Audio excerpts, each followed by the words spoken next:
Suck me in smoke, breathe me in and let me go. Sink to your heart to find you. Open up your eyes till you're blinded by the lies, so you can see what you do. Restless every time we start locking eyes. Lost control. Oh, it's paradise with a nasty bite at heart. In the dead of the night, teardrops on the floor. The pain is over. Feel the darkness take control.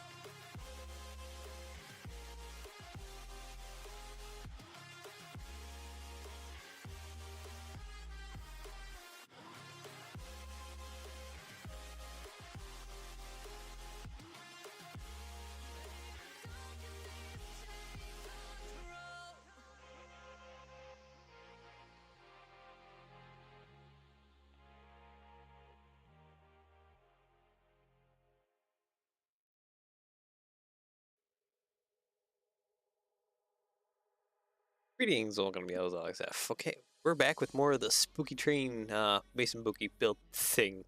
Today we're actually going to be going back to tinkercad and working on some custom valve gear. So yeah, let's go over to our ad spot, and then we'll, I guess, jump over in the studio for a moment here to figure out kind of what we need to do, and then jump over to tinkercad. Yeah? Anyways, yeah, it's good. Ad spot. Prinker Prints, your place for custom stickers and custom 3D printed parts. If you like what I do, definitely what he does. He does custom stickers and custom 3D printed parts for my mocks and all other creators' mocks. Check it out, www.prinkerprint.com. Take a look around. It's more hymns for me. And yeah, enjoy that. Let's go on over to Studio, shall we? And then we'll hop over to tinkercad. Zudnir? Okay, I think that's how you pronounce your name. Welcome. Alright, so we gotta fix the whole valve gear situation going on here up front.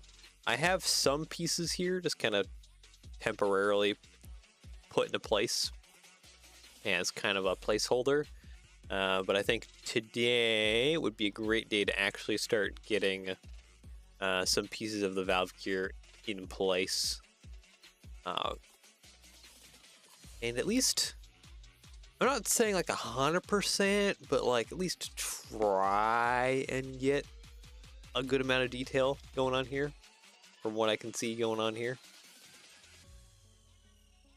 You know, I don't know if we can get everything. Mason bogies.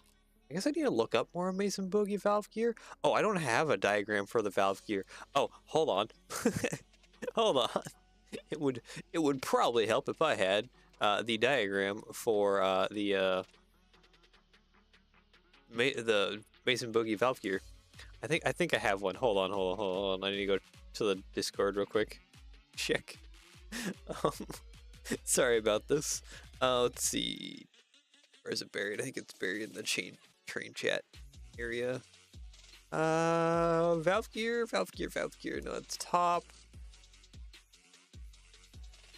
Here we go. Valve gear assembly. Found it. Okay, hold on. I just need to save these images. And of course they're web files. Okay, hold on. I totally forgot I should have saved these images earlier. Okay, I know you guys can't see what I'm doing. I'm just quickly in the background grab some images.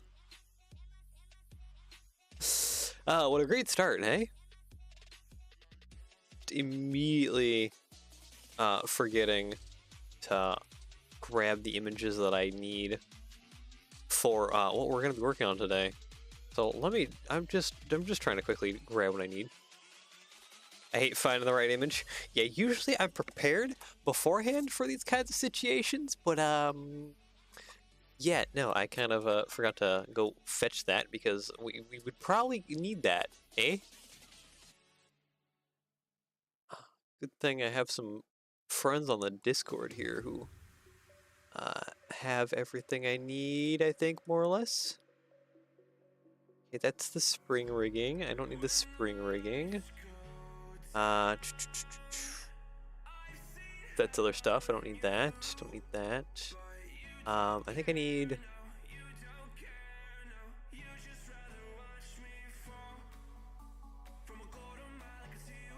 Okay, maybe I just need these two. Okay, hold on.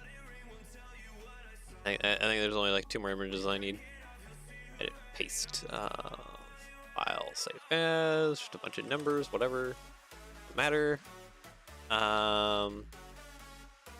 Post 1880s.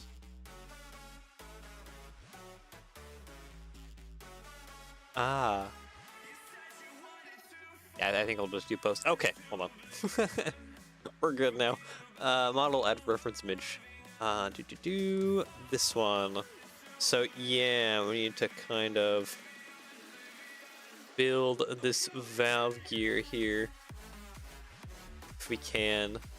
So yeah, we'll have our main rod going across 20 degrees. Oh, this one only has a 20-degree offset. Okay. Okay, that's fine. We can input that on tinkercad. Oh, that's gonna be hard to model. tinkercad, this like bent valve gear rod. Okay. Yeah, that's not gonna be fun. The rest of this shouldn't be too bad, I don't think. I think we'll do some half-width wheels instead of the full width. We'll do half-width. That should be pretty good. I have some new techniques that I can pull out for some of this stuff. Then, yeah, okay. This might be a disaster. Good luck with that in a good way. Yeah, no kidding. And then we'll be doing, I guess, the post-1880s lifting rods. Because, yeah, for a Mason Bogey, instead of there being like a rod that kind of goes down below for changing your reverse gear, it's up above. It's way up here. Yeah, there it is. So you have a corner crank on one side. I think it's on the other side here. You can pull on and it pulls up and down way up above, since this is a whole bogey thing. I hope my plastic parts are actually flexible enough. The 3D printed parts are flexible enough so that when this goes around corners, like this rod doesn't just snap.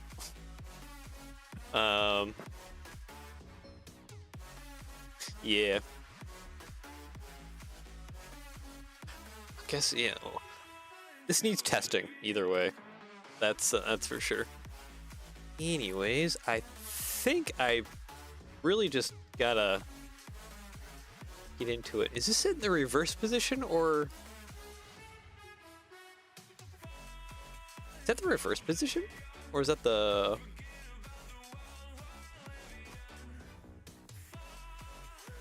I actually don't know.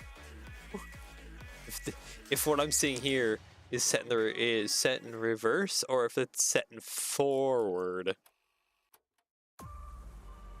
Hold on. This is turning. This is pushing in. This is pushing it back. I might be set in the reverse position, honestly.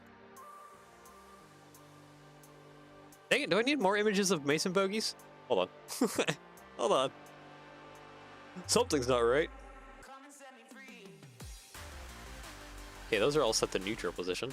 I almost am having to think if I need to pull up like railroads online because they have a Mason bogey in there, and I have to check in that game, make sure my valve gear is all set correctly. Hold on. Actually, no, we can do that here, so I can bring you guys over. Boop, there we go. So yeah, this is tinkercad, but we're gonna go over here. Mason bogey images. Yeah, no, bottom should be forward. Yeah. Here's the Mason bogey and railroads online. Open image, new tab. Yeah, bottom is the forward position. Okay, yep. Sometimes video games are a great reference. Yes, they certainly are. A lot of these new Steam Sim games that have been around are pretty great reference for that kind of stuff. So, yeah, I guess without further ado, the first thing I should do, go back over to Studio for a split second here. I'll get some of the wheels designed up. Do the wheels really not have counterweights? Wait. Okay, hold on. We're all over the place. I am feeling lovely today. Wait, do Mason bogies not have counterweights in their wheels? They gotta have counterweights in their wheels, right? Or is that just not a thing they have? Yeah, that's not a Mason bogey.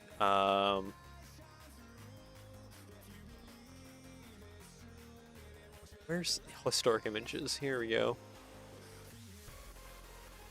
No, they just don't have counterweights in their wheels. Oh. I wonder if do they have internal counterweights then to stop like a hopping motion? That would be my guess. That's a model. What the big boy Mason bogey? Holy crap!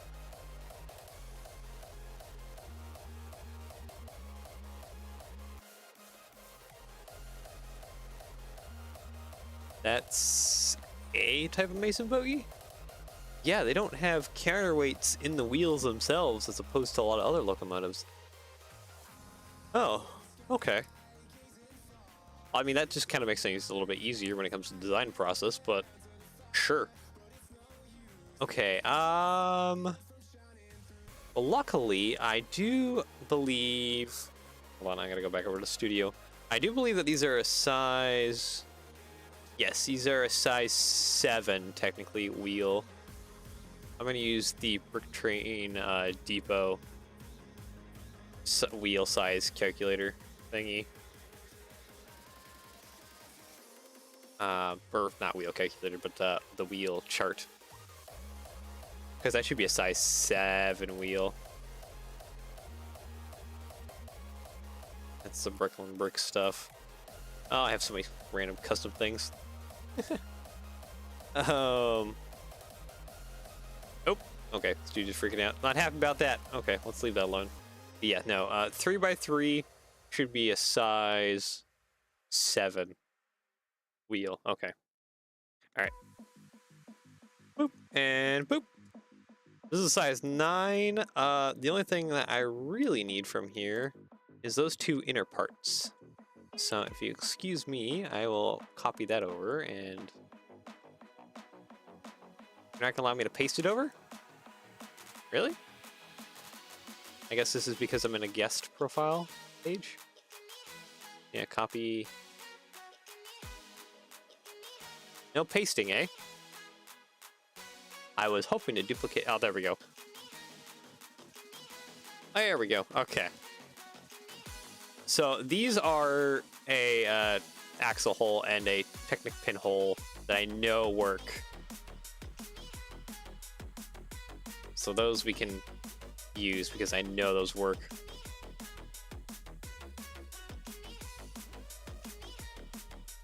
And then for a size 7 wheel, it's 24 millimeters by 24 millimeters. Let's take our cone here. Half width would be about 4 millimeters wide. It looks a little funky right now, but we'll increase our sides. And the top radius we want at a 9.7 probably.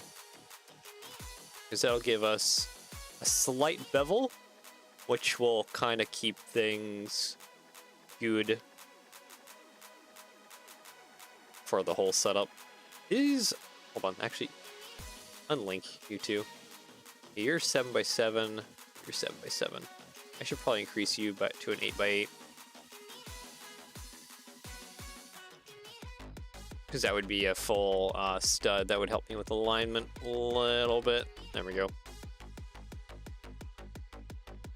Go ahead and align those bits, and then same with you.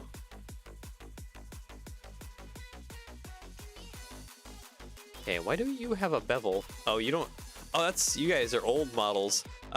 So at some point in time, tinkercad increased the sides of their rounded surfaces from 64 to 128 now, which is pretty great. Means that anything that's circular is now even more circular. And let's join you together and join you together. Thank you. All right, so for our flange, because we'll need both flange and unflanged versions, will actually be 3 sets total, but we'll get into that a little bit later. Let's see, let's put this at a 0.5. And then we need, let's see here, I need a calculator real quick. Because above 24, the flange should be a little wider. If I'm remembering my calculation, it's between 1.6 and 3.2 that you should have the flange at. Like each, like if you're just taking like one side, the dimension from one side into matter. So let's go 24 plus 3.2, 27.2. Okay. I think I'm just gonna go flat to 27. Either side, I need second cone. You shall be 3.5 tall, and we'll increase you to a lovely 27 by 27. There we go. I need to change my movement plane mounts and take all these circles and boop and boop. There we go. So yeah, there we're starting to get an alignment. This doesn't, that has 100 sides? Oh, this one I didn't crank up its sides. Oops. There we go. That fixed it. Okay, and then 24, we want to minus out 3.2, correct? Or is, yeah, because this has an inner tire and an outer tire, right? Or the inner wheel, outer tire, because yes, trains do have tires, but not in the traditional sense that you might think of. Yeah, no. So yeah, we gotta add a tire bit. You know, circle here, sides and segments all the way up. Okay, so 24. Minus 3.2 this time. 20.8. Okay. 20. Oh, perfect. 0.8. There we go. And this one, 0.8. There we go. That'll be the inner cut for our wheel. So that will give us our tire now. This is our outer bit of our wheel. It's great.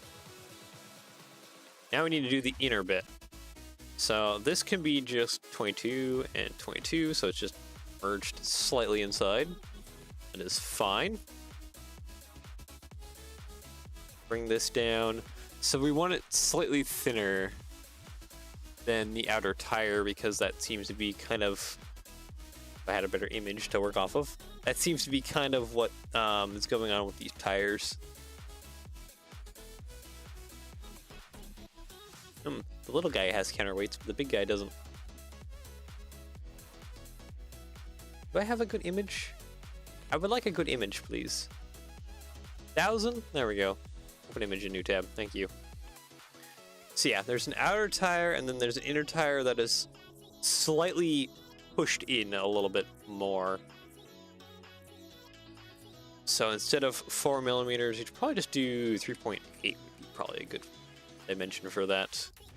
And then again, we want to do 20.8, then minus out probably another 3.2, 17.6. All right, so that'll be the inside circular cut of our wheel.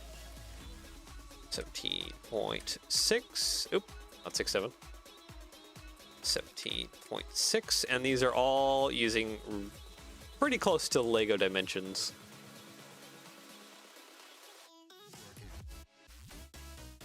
For a lot of this. Okay, there we go. Go ahead and cut that piece out for me. Thank you. Actually, wait a minute. That's cut circle didn't have its sides all the way up, did it? Nope. There we go. Now it's good. Now it's a lot smoother inside. So yeah, we'll align that more better, but that is our center of our circle. You two place down, flatten the build plane. Your height is 4, that's perfectly fine, and your height is 4, that's perfectly fine. Okay, you two are good.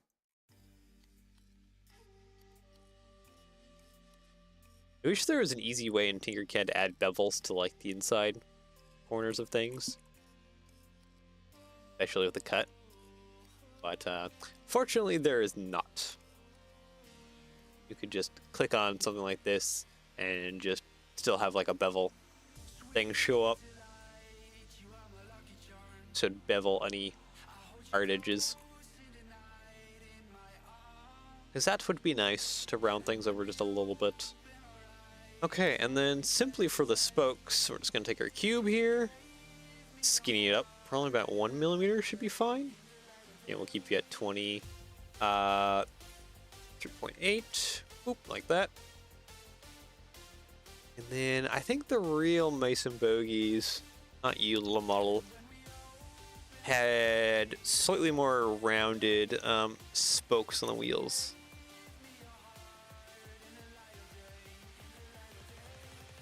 Oh, this one has its wheels filled in.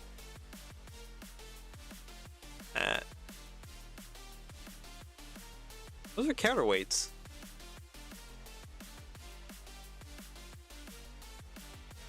Huh. Just literally had the spokes filled in. That was the counterweights, eh? I wonder why there's not counterweights on some of these other ones. Like this guy. This guy doesn't have counterweights going on inside his wheels.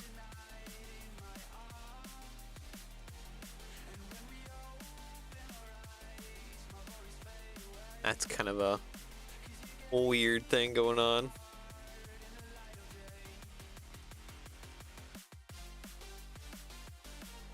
I would like a more higher. Oh, there we go. Hey, look at that resolution. Kind of. If I go here and just zoom in, yeah, my resolution drops. Yeah, I don't see any counterweights going on. It's fine. I do believe that this should be rounded, so let's go steps up. And radius, let's just put that on a 1. It's a little bit rounded. Grab you two. Doink and doink. Perfect. I'll be running through inside of it, but that will get fixed here momentarily. Actually, you know what? Let's do this at 3.6. Put that down just a little bit more. I think that'll add a little bit nicer texture to everything going on.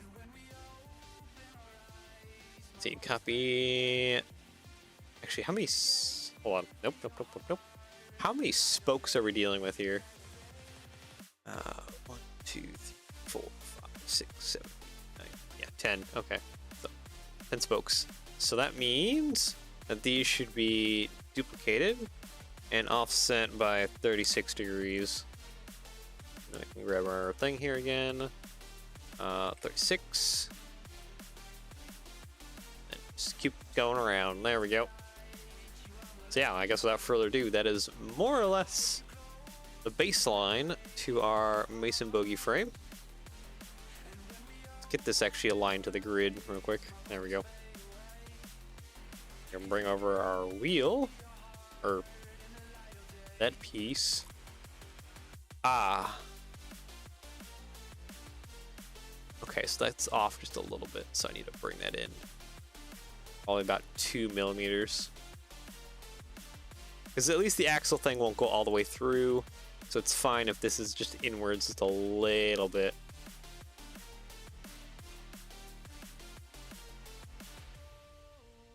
I moved you up, say 0.2. Yeah, that would be too much. Control Z. Bring you up. How about 1.6? 6. How's that looking? That's gonna be very thin right there. I may or may not just want to punch that straight out. Let's go ahead and unlink that. You get the bevel of 1. And let's go ahead and merge that. Let it process. And we should have our solid wheel. Oh no, I did do that. Okay. No, there's still a decent amount of plastic in between there. Yeah, there we go. So there is our flanged wheel. Next we need to copy and paste. Let's go ahead and unlink this a few times. Delete that bit so that we can get our blind wheel. Oop, there we go.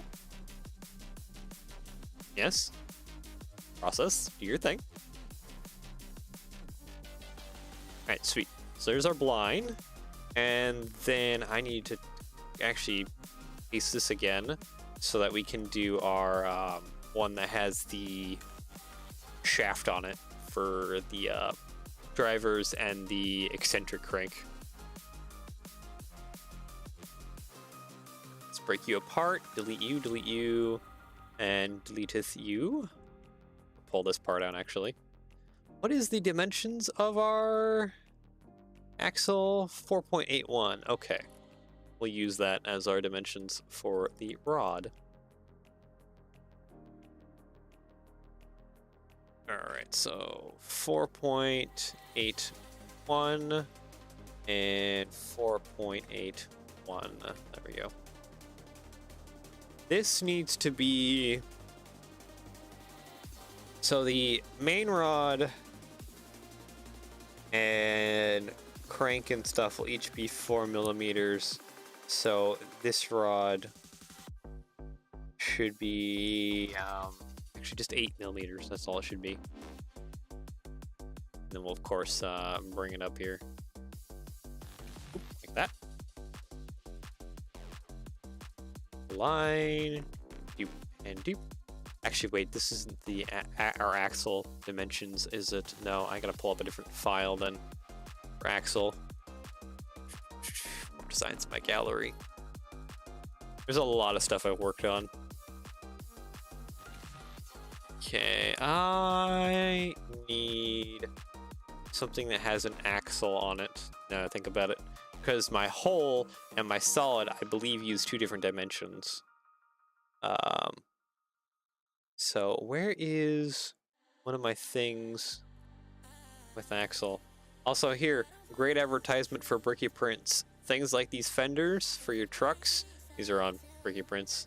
Some of these train wheels are on Bricky Prints.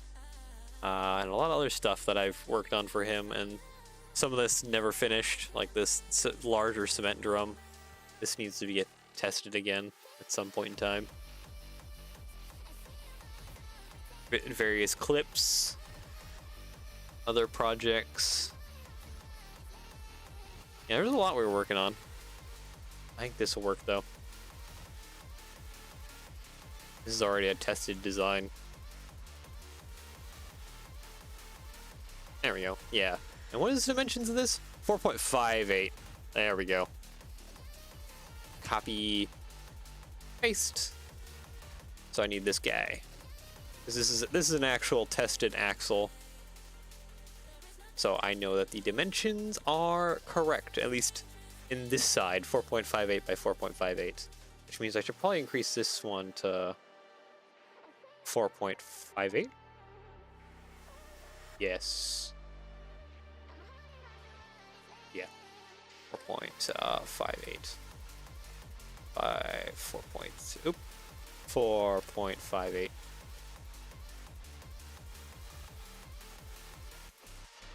If I make custom parts, I just do it in Part Designer. That is certainly a way that you can do it. I just need 4 millimeters there on the axle. Eh. Wait, is that still off? Hold on. Did I mess that part up? Or did I Control Z and now it's even? There, okay. It should be even. 1.0. I like using tinkercad though, because you can definitely kind of be a little bit more specific about it. And also tinkercad's a really easy kind of basic entry. You want to get into a lot of this. Let's see, I think the only thing I need to do actually is just trim the corners. So let's use this guy to then, no, I need just regular cylinder. 8, fine. Actually, let's do a little bit more than 8. Let's go 10. Nope. Back down to 8. Your sides are full. Good. Plant you on the ground, please. Thank you. I'll line up. Center one is a hole. Let's cut that hole. Now the fun part. Line everything up, and I just need to pull this up to where it's covering over that axle. It will be now a hole cut. Boop. No knowledge of CAD either way. Yeah, I mean, you can almost think of tinkercad like, if you're familiar with almost how you do stuff with like, what would be the best analogy? Maybe like your old like Call of Duty emblem logo things where you kind of just layer stuff up. It's kind of just that. Kind of layer a bunch of things up. Not too crazy to get into, as opposed to like some other things, but it works. It's easy to learn though. Yeah, it's not too bad. It's not too bad. Okay, you're aligned on the 0. Don't have time to learn. I mean, that's fair. Sometimes it's. I thought you were 8 by 8. Yeah, you're 8 by 8. Why? Okay, no, it's 8. It's off by 5. That's right. Eh. Boink. There we go.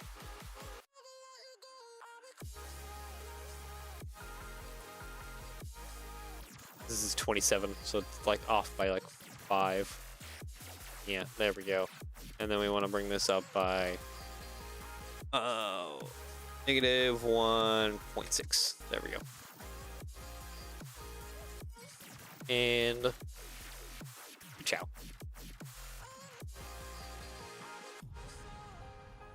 I mean, what also makes it better too is Tinkercad is a free program.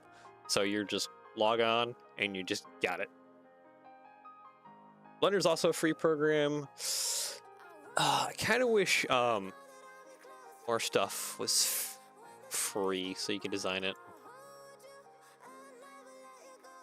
Kind of do things as you wish when it comes to CAD software.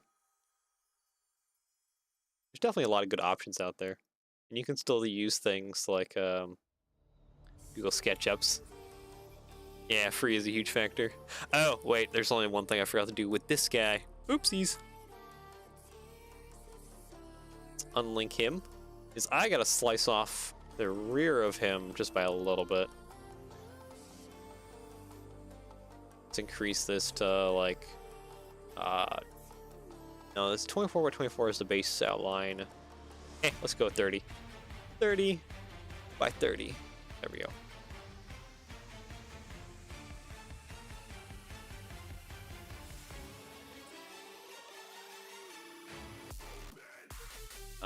I'm gonna have to union group. Actually, no. Is there how? I don't have a good way of doing this, do I? I just gotta manually, slowly select all the pieces. There.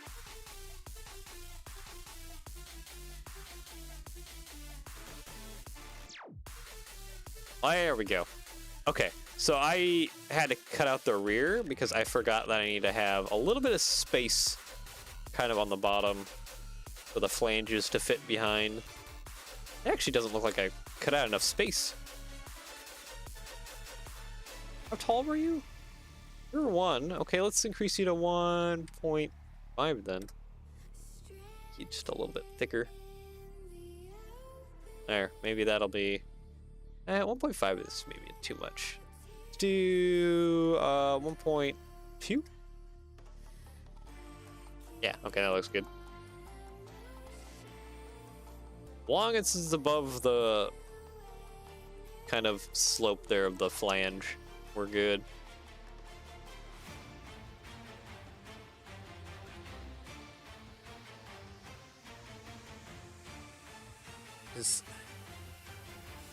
Okay, then merge all that back together.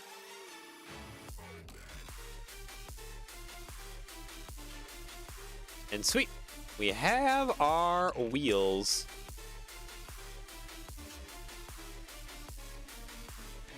Yep, there we go. Cool. I guess without further ado, let's get these imported into Studio, shall we? So we'll export as an object. Wait for that to go. Come on. Shouldn't take you that long unless there's a lot of other people using tinkercad. Oh, of course you're gonna want to do. Why do you want to save as a weird thing? Look at my downloads. Save. Why do you want to be weird? Okay. Whatever. What did I just save? wait a minute. I need to go check. Oop, wrong thing. Desktop. Downloads. What did I even just save? My brain literally just forgot. Ah, the one with the crank. Oh, wait. I made a mistake. Come back over to screen real quick. I made a mistake. So there's one little thing I didn't do. And that was take this guy and crank him over by, I need just 20 degrees, please. Sorry, negative 20. There. And that should be correct, right?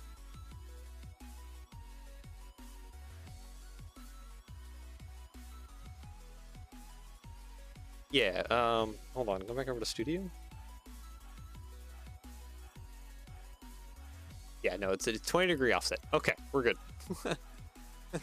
Just making sure I didn't screw up anything.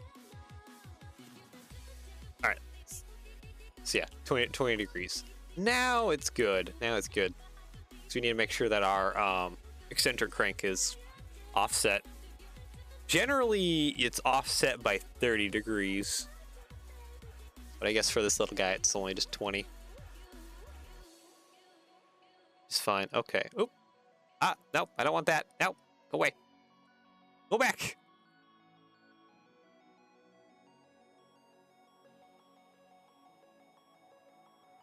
Was that a view thing I clicked on? I don't even know.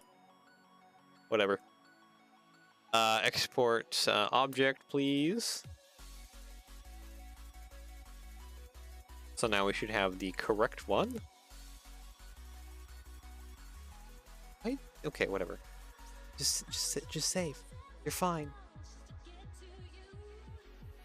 you. So yeah, well, we have 3 sets of wheels for this whole thing.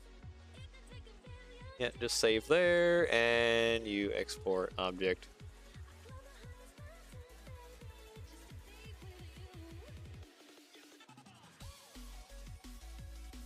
There we go. Alright. Alright, there we go. So now we have our wheels. I guess we can open up Part Designer now.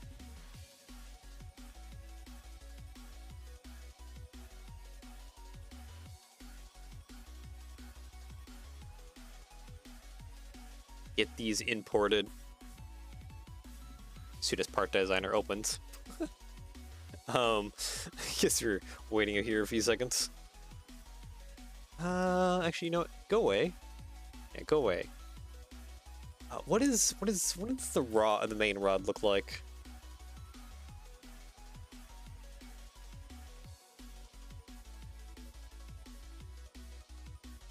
So I think it has a union link in it for the very front wheel, if I'm not mistaken.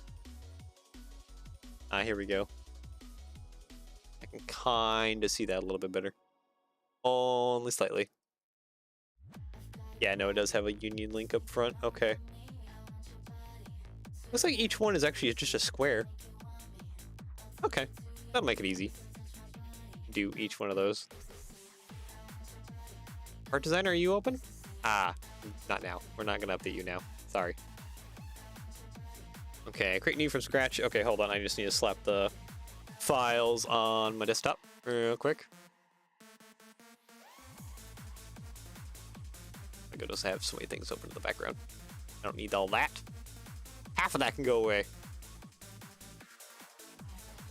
Okay, yeah, these extra ones should be rename wheel 1.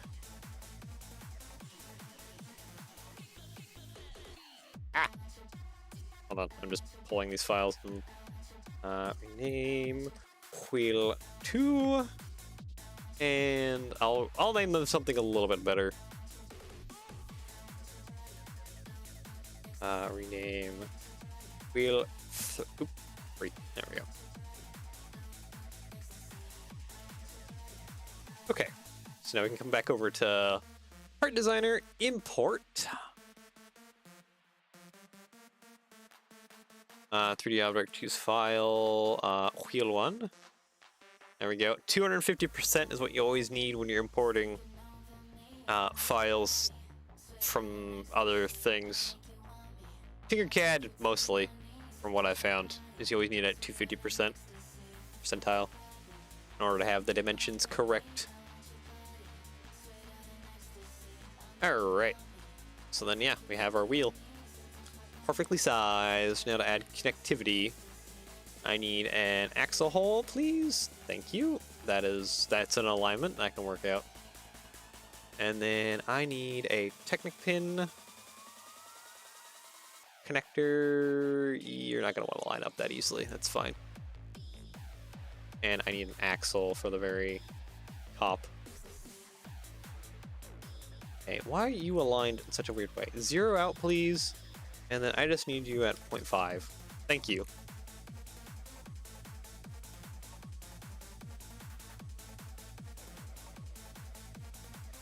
Oh wait, you're not even aligned. Why are you not even aligned? There we go.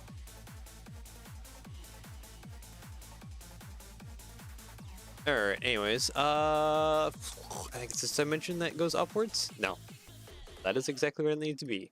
This dimension goes upwards. 6, 7.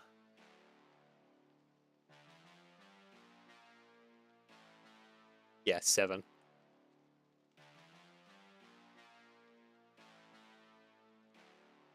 Part Designer is much more finicky. It's even worse when you get like really crazy dimension stuff going on in here. It is, you just gotta do your best when adding a connectivity. And it used to be a lot worse too. 1.5, there we go. Okay, now we just need the axle bit inside. Can I even grab that? Oh yes. No, okay, I did have the axle originally. Okay, and I need to set that up to 2? No, 2.5? Because I need you to be 0.5 in height, please. No, just 2. There we go. And lastly, I just need to rotate you on this dimension. 1. There we go. 20 degrees. Perfect. So yeah, there. We have our connectivity. Export to studio. Mason,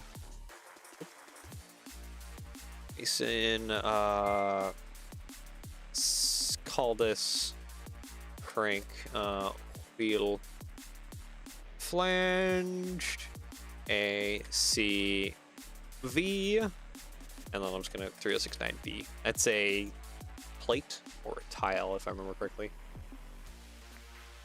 To make it so that there's a lot of colors available for this part. And the next port. There we go. This is our first wheel. Now the next one.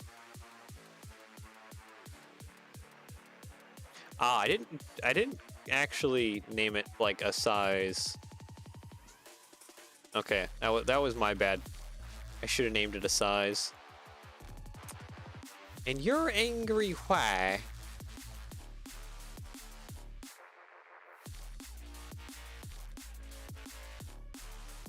Yeah, you're still like off by like a weird amount.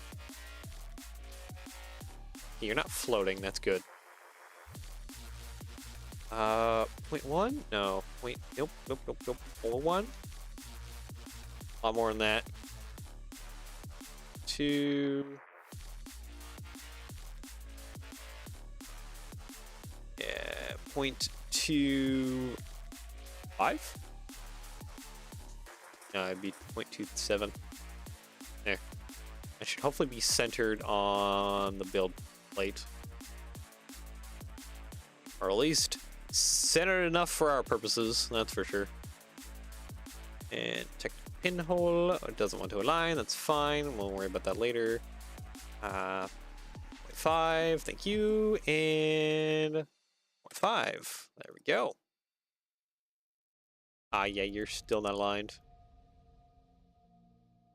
Wait, that means I had it aligned originally?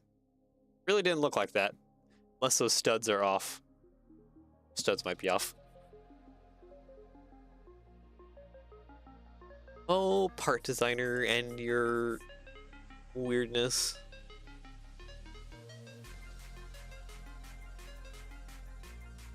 There we go. 4.6. I don't think it's cutting in at any point. Okay, that looks like that's on there correctly. Now to fix you as well, my good sir. 7?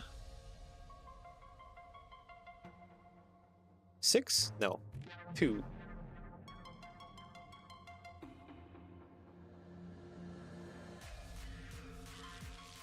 Yeah, I think that is more or less centered. Alright, well. Export, Mason, wheel, size 7, blind, ACV, 3069B.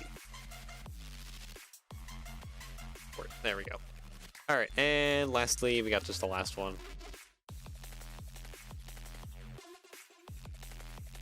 Import, choose file, wheel 3, there we go. Insert. Perfect.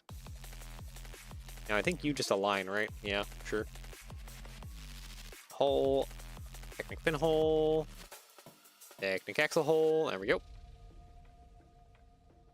Actually, did I even do 0.5 on the other ones? I think I did. I think I was good enough on that. Yeah, that's a line, that's good. You just need to be aligned. 6, 7. I think 8's too far, 8's too far. 7, 5, 7, 6. 7, 6. There we go. Actually, is 7.6 correct? No, 7.7. 7.6 correct. Yeah, just really hard to tell if that's actually a line or not. That works. Okay. Mason. Wheel size 7 flanged. Go. Go 69B. Click back up. CV. Boom. Alright, sweet. Now if we head back over to studio here.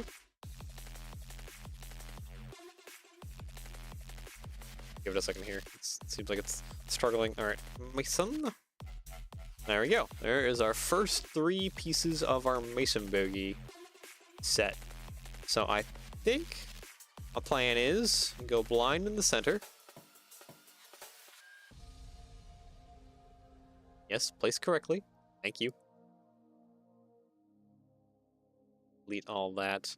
Probably gonna have to reintroduce my... Oh, you know what I probably should have done is I probably should have just added pins to those bogeys themselves. Yeah, that probably would have been better. Oops.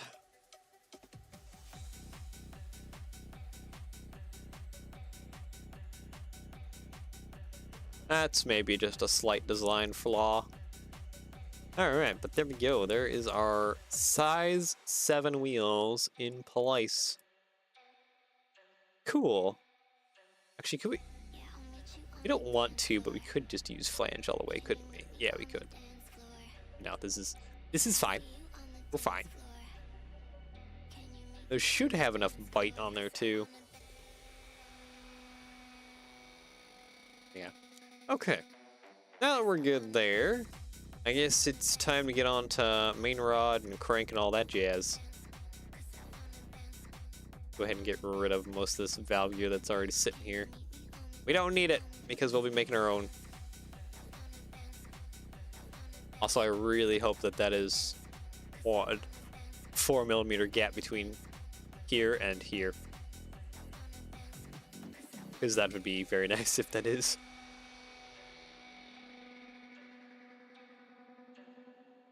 This axle is 6 long. I'm gonna have to shorten that up. Oh, that is a Technic pin there.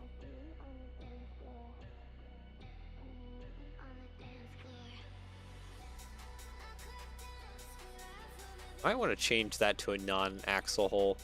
Change that to a Technic pin hole.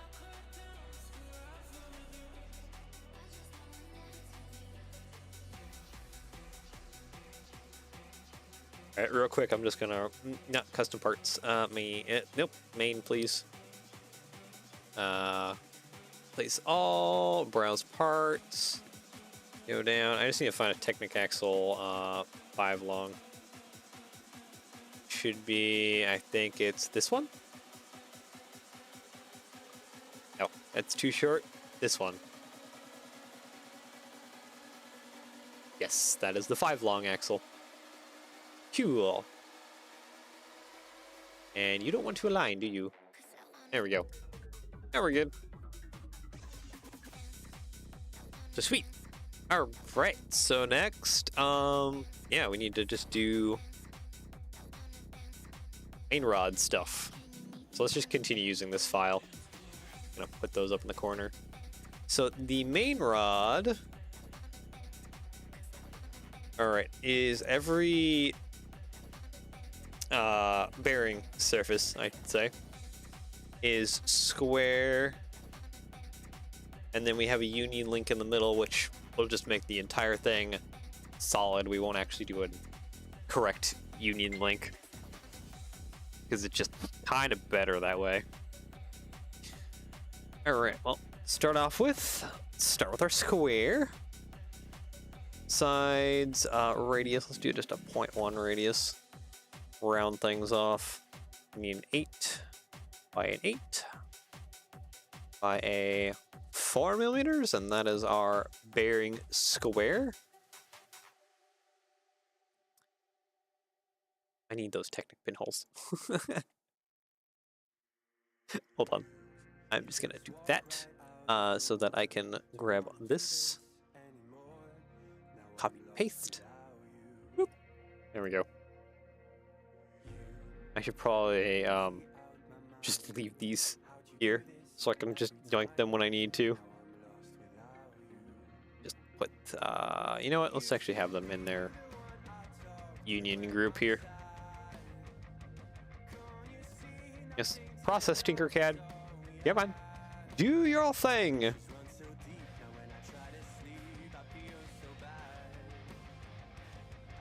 Yes. Oh, there it goes. There's one. I need this one to process. I don't... Okay, there it goes. Finally. Took it a moment. Okay, let's ununion link that one. Grab that. Do. Ploop and ploop. There we go. So now we have our bearing box.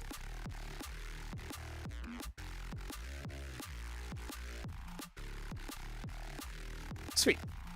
So that'll work out. Oh. Good. Wait a second. I need to go back over to Studio real quick. What is the length between all these? View wall panels. Nope. View wall panels. Insert. I need technical lift arm here real quick. I just need to find out the length of this guy. Technic lift arm. Okay, what is this guy? This is a 1x7, so it's 1x8. Okay. Alright, that's easy to do. That actually no, 1x8. That'd be just 64. 64 by, let's just do 8. You 2, please. Thank you. All right. This is our measuring stick here. So that we can get things correctly measured. Copy paste. You got to go at that end. And then paste again. You go straight in the middle, my good sir. There we go.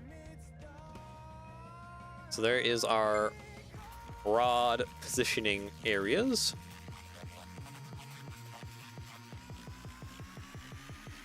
Next, I should probably do the union link. Let's get that designed up.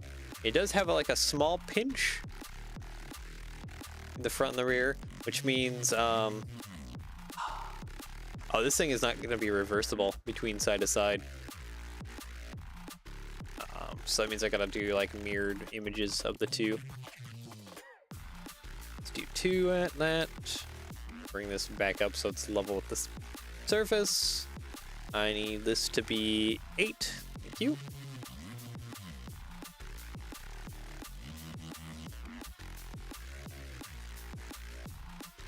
Something like that. And then I should probably also put this at like no, less than that. 5? Maybe? Yeah. Well, hopefully call that good. Alright, let's get the main arm drafted up between the two of these. We'll do, instead of 8, we'll go drop it down to 6. 4. There we go. Feels kind of really fat. We'll drop that down to like a simple 4 millimeters wide.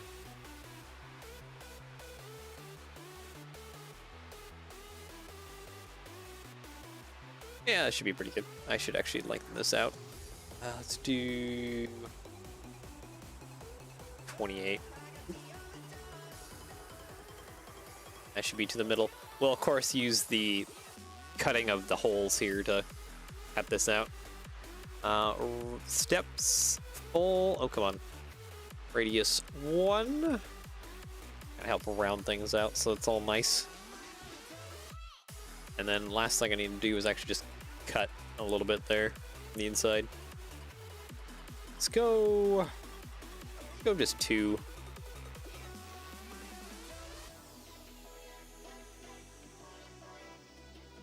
Oh, and I need to make sure that this is also 28 long. There we go.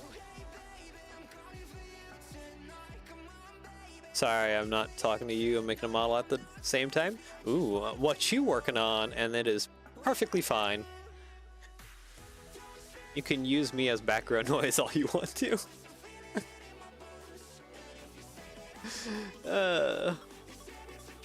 It's fine. It's fine. Doesn't matter. Doesn't make me sad at all. Just kidding. It's perfect fine. Fiat Panda. Why does that sound familiar?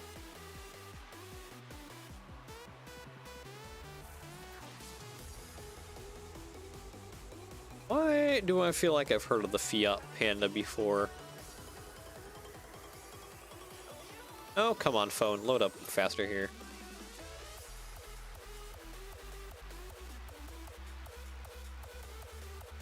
Oh, this little guy. 5 studs wide the pane? Yeah, I would maybe recommend just going a flat 6. Yeah.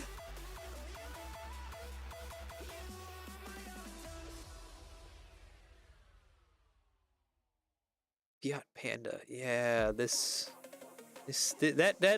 square body chunky boy. I can see why you would probably want to do 5 studs or even like 4 studs. I think it's dinky.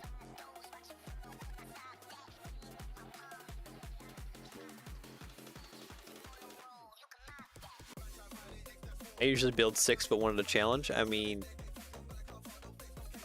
I sure got one. I mean, power to you, man. If you're wanting to suffer and making that an accurate or semi-accurate size, go nuts. Challenge yourself. Do great things. But whew, that is a challenge. That's for sure.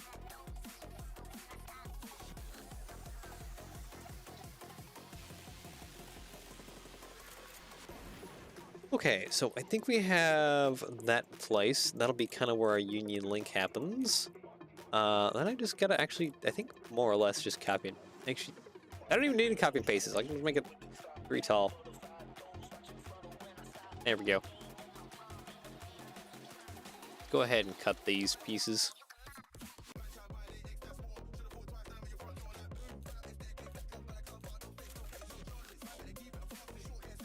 This piece, I'm actually gonna cut again. I'm gonna bring a square in here and just cut it with that. There we go. You slice off a little bit, please. Thank you.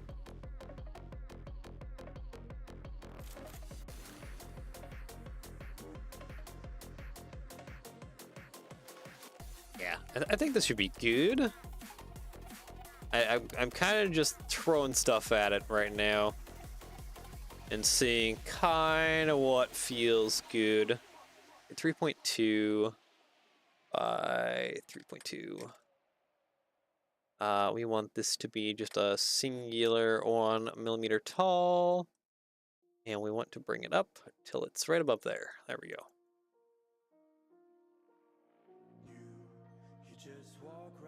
Align, please. Thank you.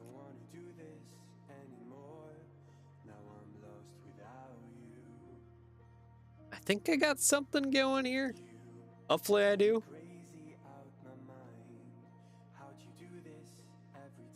At times it definitely doesn't feel like it. Okay, and let's throw that shape there. Okay, and then I need to unlink these guys. More or less like that. Is there any other details I need to be adding to this? No, it really is squares with straight bar going across. Oh boy, I better set up my seat here so I can kind of lean in and see more. Yeah, it's just, okay, maybe it doesn't even have, hold on, it doesn't even, like, have that, like, chunk taken out of it.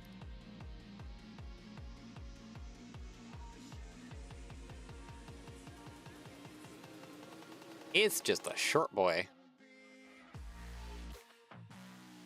There we go.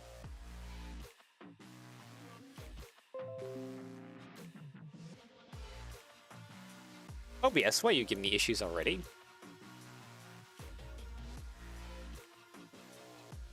Why are you giving me issues already, OBS? I thought I fixed your issues yesterday. I turned off a few settings. Like look ahead and the psycho rendering thing. I thought I fixed you, but I guess I didn't. See, this is where I go to an opportunity where if I could add bevels to triangles, it'd be great. Really great if I could do that.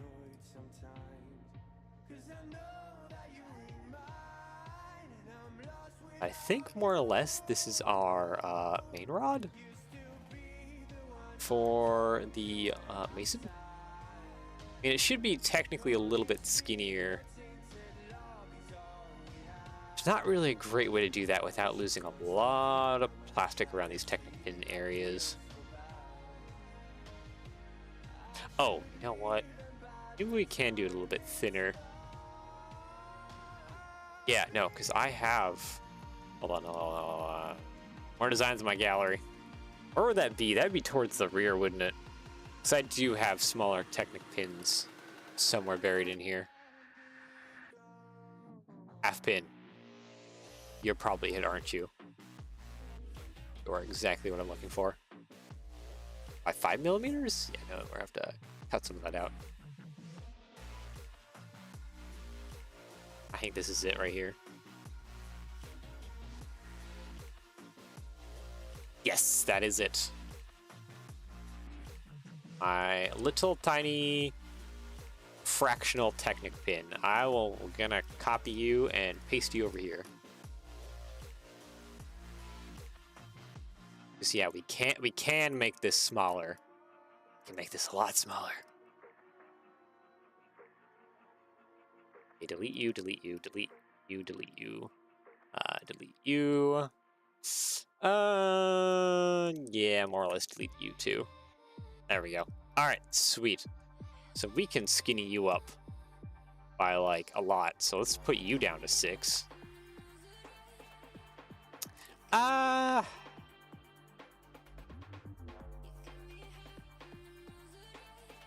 Okay, maybe you don't actually go down to 6. Maybe you stay at like 7 or something. Let's go ahead and 0.5, shift that over. Yeah, that should be good enough amount of plastic there to hold itself. But the rest of you lose weight right now.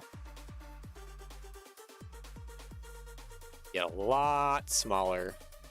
Probably want to bring this guy down to 3. Okay, I should probably stick on to 0.5.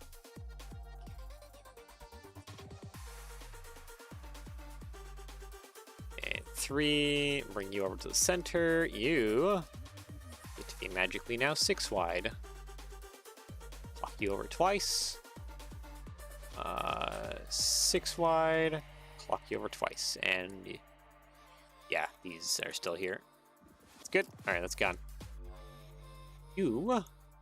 Can you break down into your base components, please? Like, I don't need that ring, and I don't need this to be 5 wide. This can just be 4. Ta-da!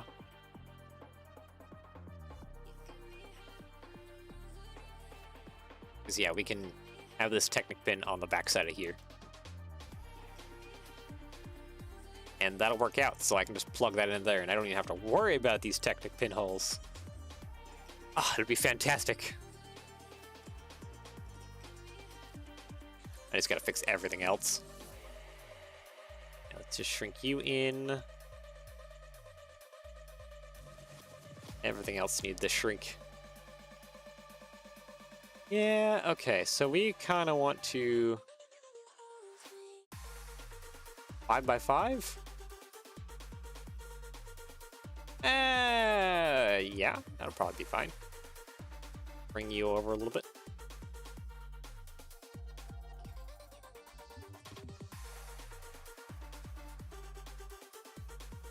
Yeah, okay, that's so good. Good. I really want this guy to actually just be full. Yeah, kind of slightly ruins things. Yep, not you. I don't want to delete you. I want to delete you. Yeah, I kind of just need to drag this triangle back just slightly. I really wish this thing had bevels. I really wish triangles had bevels so bad. Why can't triangles have bevels?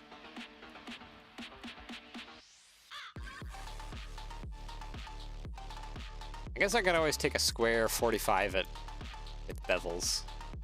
So like if I made you 8 by 8 by like 2 tall, step bevel 1, turn 45, please.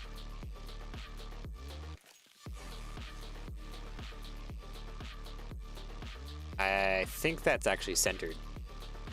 So I can bring this guy in and chop you in half. Boop.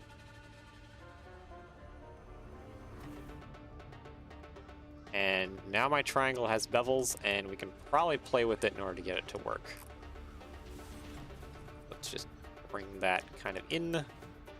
Genius. Probably only a little bit. Probably still gonna have like a little funky bump going on at the bottom. Yeah, it's a little bit of a funky bump.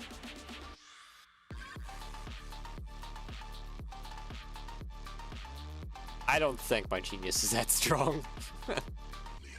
But hey, it bevels it. Let's also add a bevel to you and a bevel to you. Thank you. Ah, wait, you need to be a little bit longer, don't you? Yeah. That would be a thing. 0.5, and then we want to just drop that 0.5 in there. So now it doesn't have like a weird bevel making that sit off of there. And we're good, besides getting these Technic pins in place. Let's go ahead and... do I want to merge those? I don't think so. I think I can get you... No, I need to get these boxes working first. Bring you up. 4, there we go. Make sure you're all aligned. Good.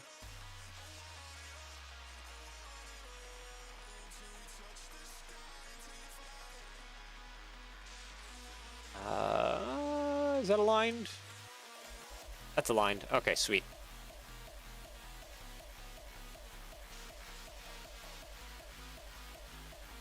There's one Technic pin. Go ahead and delete. Actually, I shouldn't have deleted you, should I? No, not yet. Paste. Bring you over, and good. Delete that. Sweet. Okay. So now I should have our main rod actually, like, actually good now.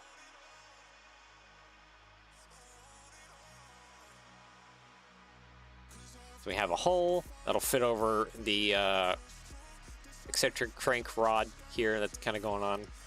The eccentric crank will eventually get attached to. And the rest of this will fit into these. Cool. Yeah, so that'll all kind of link together like, sort of like that. Alright, so there's our main rod. Now we need the cylinder rod going from rear back to front.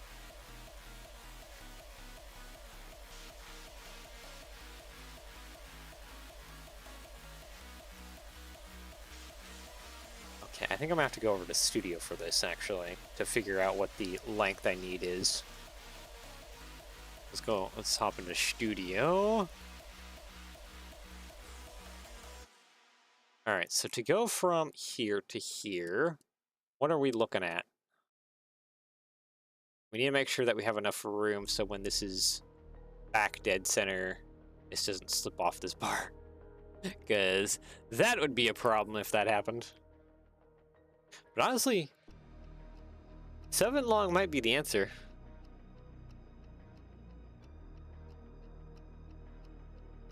Because maybe I should make it 7.5, which would make it 4 millimeters longer than the multiple of 8. 7 would be. That way it's pushed forward just a slight bit more.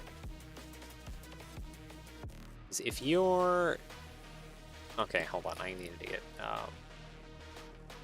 Technic, Axle.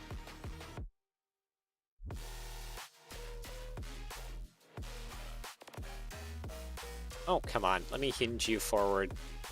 270. I think 7.5 would be perfect. Yeah, because that should put the cylinder slide right where we needed it. I might have to squish these cylinders out a smidge.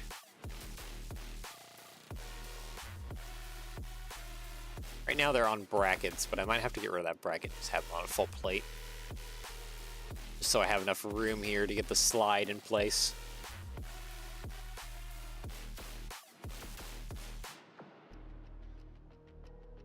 Yeah, okay. Or another option too is I can actually get rid of that rod and have it all function on the rod up above here. I don't think that works actually. I think I should keep this. And fake this one as the valve slide rod. So yeah, I'll have to fix this over a bracket width wise, which will be interesting, to say the least. Okay, 7.5 though for the main cylinder drive rod, main drive rod. Okay, let's go back over here, back here, and wait, if I remember right, it's square in the rear. Yeah, it has square in the rear, round up front. Okay. And I didn't save this bit. Okay, so I need to grab you again. Copy paste. I just need the circle bit. That's all I need. Put you over there where I can recycle you. And then a simple copy paste. Oh, no, go. And you over here. Okay. There we go. So yeah, we have now that going for the main rod. 7.5. I know some of my multiples of 8, but I don't know all of them off the top of my head. 8 times 7, 56. Plus 4, so that just brings us to a flat 60 in length. Alright. 60 millimeters by 8 millimeters by 4 millimeters. There we go. And more or less, it's just a copy of that.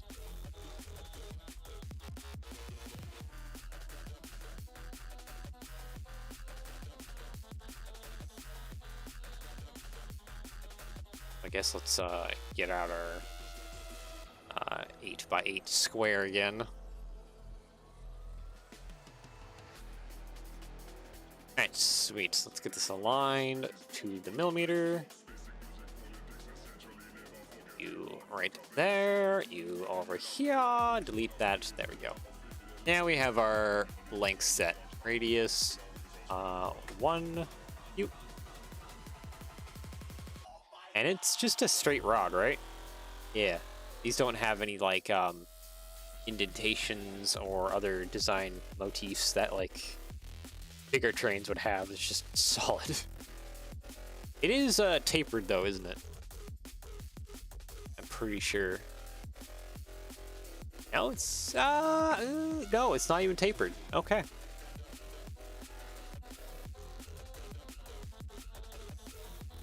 It looks like I could extend that out too. Paste. You over here. Unlink you. I just need to delete that circle. There we go. Sweet. And the only other thing I need to do is actually drag this out just a little bit. So it's kind of long on one side. Probably about 12. Would work. And yeah, 3 by 3. Go ahead and get this at a 0.5 offset. Shove it inside and stretch it out. Steps, bevel 1. That's more or less our main rod. Honestly, there's not a whole lot going on with it.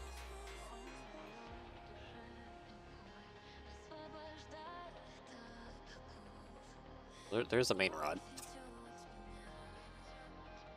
That was easy.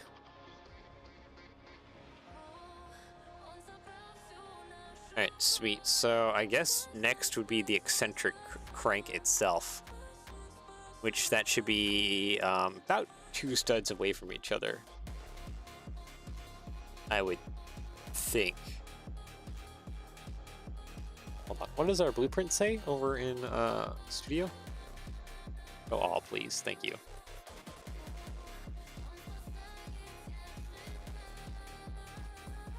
Bar. Shove up. Okay, hold on. Don't attach to other weird things in the background, please. I think it's going to, unless I pull it away. Yeah, a little bit. Yeah, a lot of this is itty bitty, but we're kind of upscaling it slightly so that I can actually, like, work.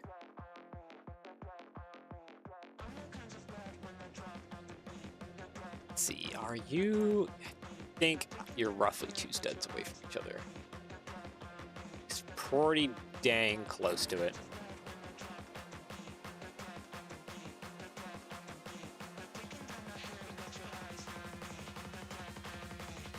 That is a little bit more than 1.5.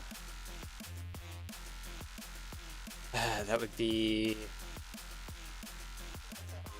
6 millimeters away from each other.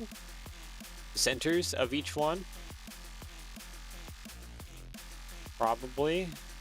Is that a similar spacing actually to what we got kind of going on over here? Hold on. Copy.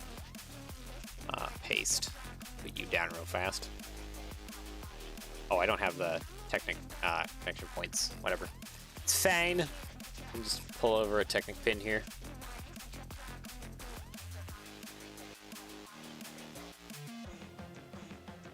Bar. Center point. And then a plate modified. Plate round. Yeah, no. This is probably about 6 millimeters away from centers of each one. Okay. For the eccentric crank. It's just an itty bitty eccentric crank.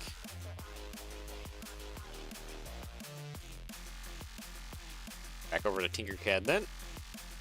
So we need axle hole. Copy paste. You. And we will have to create our own micro pin as well for this. I think I want to go bar thickness, which is 3.2 millimeters for the custom micro pin. Let's go ahead and maybe just do it 2 millimeters tall.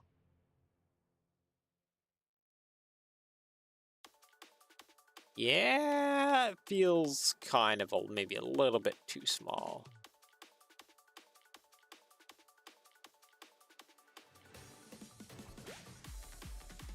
I might need to think on that, but maybe it'll be fine. Okay, so I need to get, you know what, let's just copy and paste this. I need second circle without the cross axle bits in it. And that'll help me kind of get my alignment for the 6mm offset.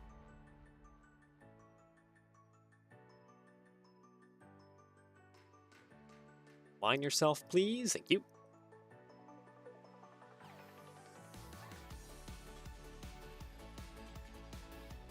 Okay, I should probably have this on full millimeters. There we go. This needs to be 6 by 6. There we go. And that's how far away these need to be. There we go. Yeah, that is certainly going to be an itty bitty little eccentric crank. I think I can probably just use this shape, honestly, as the bit that sticks out more. Hold on, I need that to be about 4. Bring you up to the surface.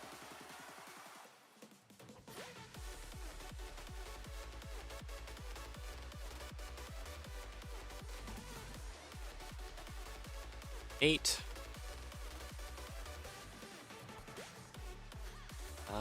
That should be, yeah, okay, because this thing can't have a bevel. Oop. Zero out that bevel, because that's annoying. Okay, and then you need to be, you probably need to be, what would you need to be? Thinking 8. That might be a little too small on the outside edge of that crank. Let's up you to 9 then.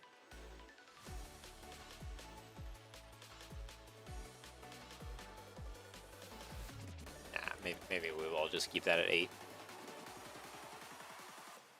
Nope. And maybe something else I should do is actually thin this up, then pull it up there. Now all I gotta do is just get a little tiny pin assembled here. Now I can talk. You got it done, or are you just taking a bit of a break? Let's see, so our circumference of our pin is 3.2. Or diameter, I mean. My pick is rendering. Ooh, nice.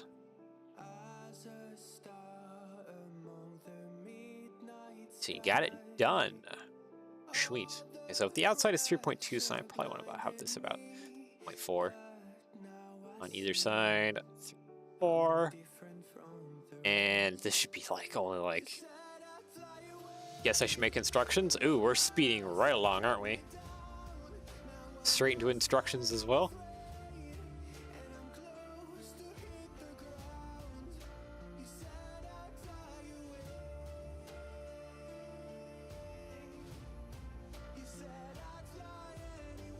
Okay, 0.5. So this will be kind of the a little bit of a lip that sits out around the pin. I might need to be a bit wider than it sits currently. Is that a bevel? Yeah, that definitely needs to be wider. Let's do 3.6, maybe? 6. There we go. How does that feel for a pin? That might do all right for a pin. Yeah, I think that's pretty good. Okay, so now we just gotta make the relief cut that will allow the pin to actually kind of just function. I probably want this to be 1.6 or so wide, I want to say.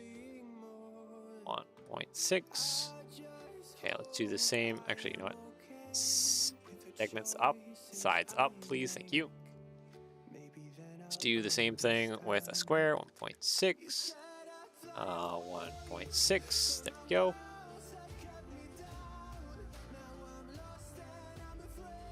Alignment.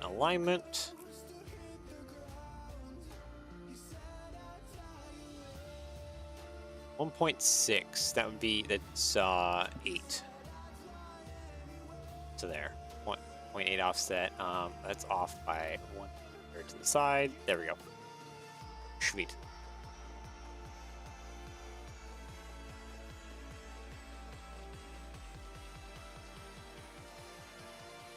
Now the fun part is getting all this aligned. You align there.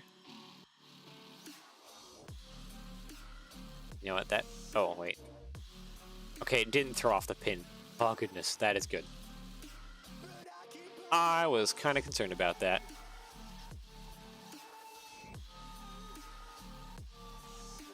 Yeah, with that merged together like that, that should hopefully work for our micro pin.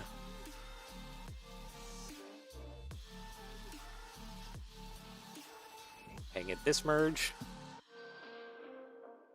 There we go. So yeah, that should be more or less our eccentric crank right there. So this will go on at 20 degrees right there. I guess without further ado, I should probably start exporting some of this stuff over to Studio and get it attached so I can see how it fits and I guess make corrections if I need to make corrections. Most this should be pretty alright. Let's see, let's export you, object.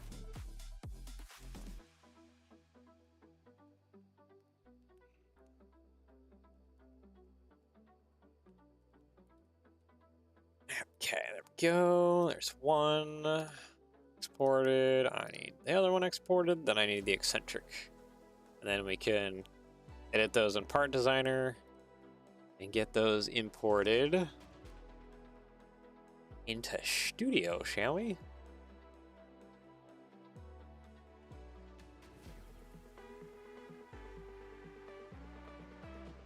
Okay, Part Designer. No longer need you. Import. Do main rod. Oh wait, I don't actually have those brought out yet. Okay, hold on. 1 moment. Un momento. Desktop. Downloads. Okay, so it should be this one. Oop. Rod 1. Got this file. Because whenever you're exporting as an object, tinkercad never exports with the name. Maybe I'm doing something wrong, but it does annoy me.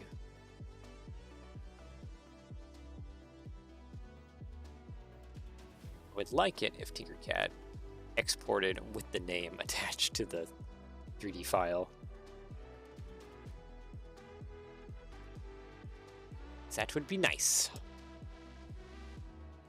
Okay. Now I should have all of them. Alright, we're good. Import. File. Here we go. Rod 1. This should be our main rod. Insert. Yep, 8 long. Our main rod. Connectivity. Hole. Okay, so we want like a Technic hole here. And then, honestly, it's just Technic pins.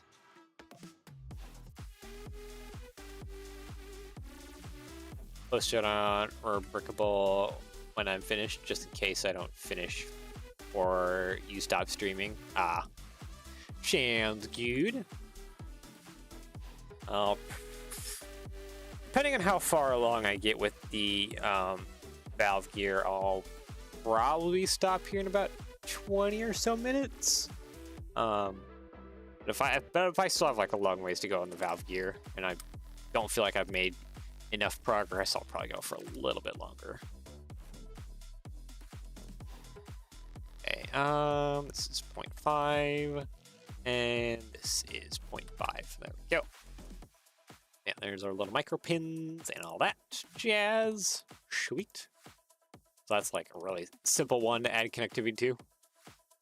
There was some other stuff I was doing the other day for a different customer, and there was some complicated geometries going on. That is in the testing phases right now. I just have to run into the pics and finish the instructions. Probably 75% done. That's good. Doing like a super quick build today, like all speedy, aren't we? Let's see, Mason, rod, 8 long, ACV, 069B, there we go. Main rod done. Oh, did I click on it too fast? A little bit, I was kind of angry. Okay, so this would be the, yep, 7.5, this is the, okay, it is, why are you off by like 0.2?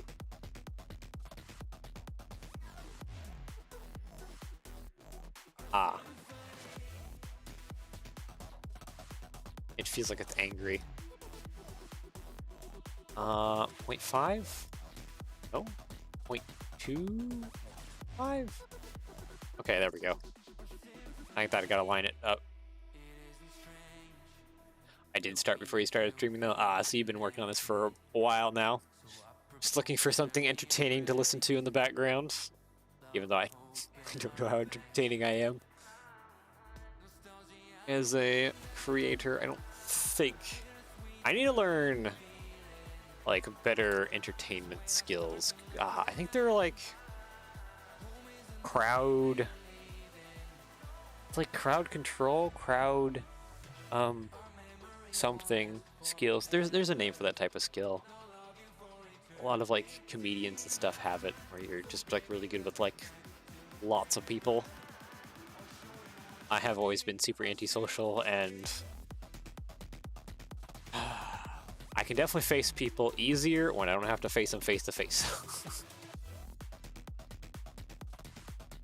It's just easier in that sense. I would clam up and become very quiet face to face if I had to face a lot of people. Me too, yeah. So like, streaming is easy because I can just focus on what I'm doing. I just need better people skills. Which is, I mean, I've sort of gotten better people skills. Mason, cylinder, rod, 7.5 long. A little bit better people skills. I'm sure over time I'll have this. I'll have better people skills, better speech skills. My speech skills are toilet water, pretty much. Not great. That's fine. I'll learn. I'll get better. Sport 7.5 long. Okay, that's that done, and now we just got to get the eccentric crank in, which is rod 3. There we go. Okay, and you actually align. Perfect. Why do you see you're weirdly off? Whatever, it's fine. I don't care as long as you're connected to the line to the grid. 0.5. There we go. And yeah, I just need a. I'm gonna use a bar attachment. Yeah. Yeah. Okay. Yeah. I'll just use a hose or bar attachment here as my attachment for the pin. 1.5. 1.5. Oop. 0.5 is too low. Okay, what about 1? 1 looks like it's about the right height. Good. Now it's just a matter of actually adjusting it over. This is up and down, isn't it? Yes. 2.5. Yep. All right, sweet. That was actually really easy to get that on. Just great. Okay, my son, Rick. What was it? It was just 6mm. Was the offset. 3069B. There we go. There we go. All right, sweet. Let's go on over to studio, shall we?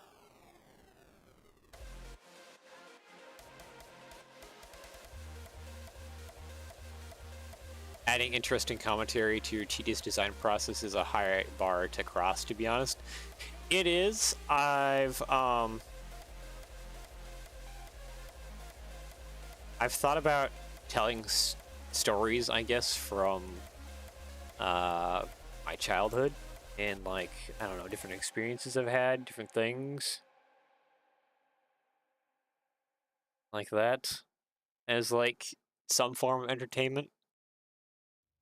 Like, I don't know, I feel like I need, like, almost like a script in front of me, or else I would blabber on too much or do weird things, but yeah, I guess it is all just kind of like a learning process.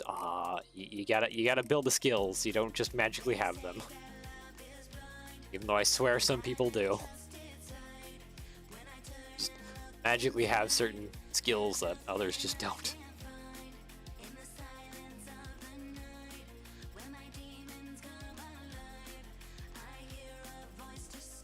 All right. Yeah, I need to change that to have a Technic pin on the back. I should probably do that before I do anything else, so that's just done. I don't have to think about it anymore.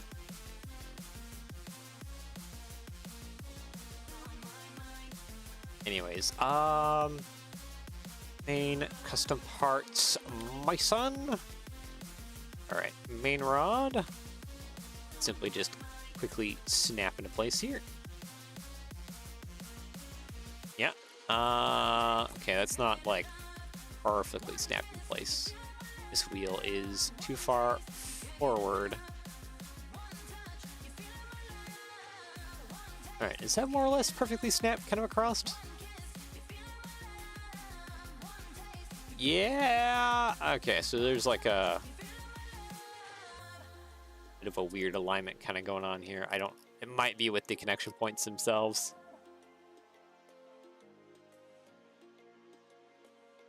Yeah, but yeah, there is our main rod. Now I should get the cylinder rod across. Now we want to hinge this up at a degree. Actually, that was almost perfect. That is straight on into there. Cool. All right, so after that, just get our little eccentric on. Nice. All right, so there we go. We have all the pieces to at least start us getting some of the valve gear onto there. I guess one thing I should do too is kind of copy and paste a lot of what's going on the other side here.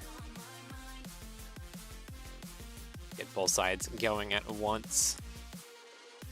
Delete you, delete you, delete you, delete you, delete you, delete you. Ah, there's so much junk here. There we go. Okay, now we have a clean slate. Copy and mirror. I don't know how well all of that will copy and mirror. Yeah, it's a little angry. It's a little angry. Some of these things have flipped. There we go. Okay, and you go there. Alright, so the one thing I need to do is do a 90-degree offset, because that's how actual valve gear is set from side to side, is there is a 90-degree offset. Let's make Mason Bogies have more. I don't think they have more. I want to say that they still have the traditional 90-degree offset that 99% of locomotives have. Which means now we bring this over here. Yeah, I think my connection points are a little bit screwy. Reading you.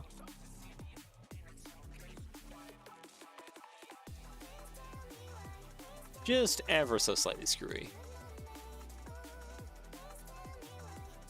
Alright, and then the main cylinder rod. Yeah, no, this is... You guys are acting weird. Could you please pull out of there a little bit? Thank you.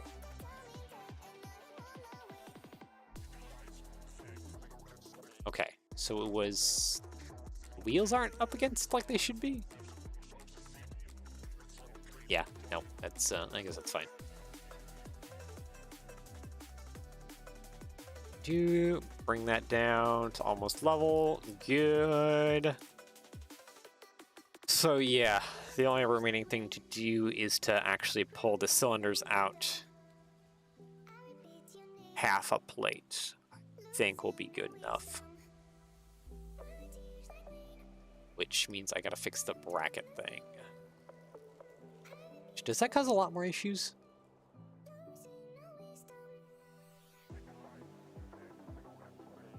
Potentially. Yeah, potentially have a lot more problems going on here.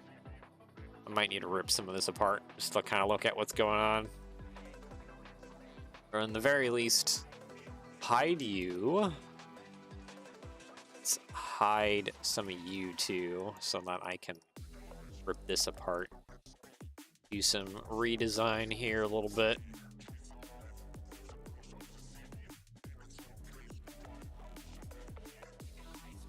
So basically, I think what I need to do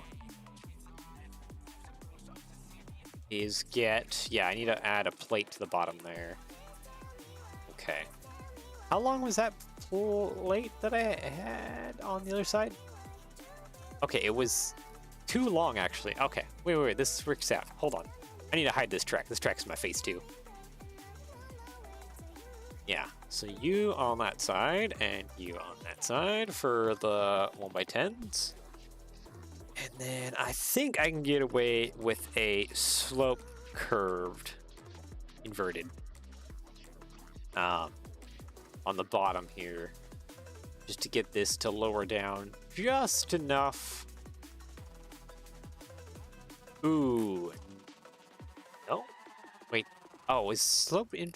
Oh, no. I just need a plate. That's all I need. I'm overthinking it. That should still hopefully be high enough to where it's not hitting anything. Hopefully. Trying to think, but I don't think it'll be hitting anything too important. Let's clear that out. Brick modified. You there, and you there. And I think I need these brick rounds basically all the way across. Oh no, I need brackets in the middle. Okay. I think I can work around all that. I must have deleted a plate that was up here too. 1x10? Yeah, okay. I must have deleted something up above. There we go. Show all. Okay, Control Z.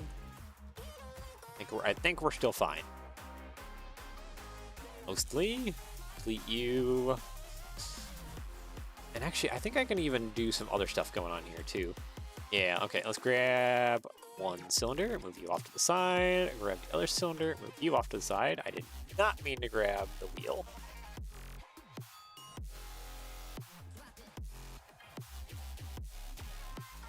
There we go, okay.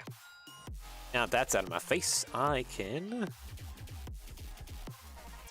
work on stuff here. I think I can actually use all stud side? Oh, that's not aligned.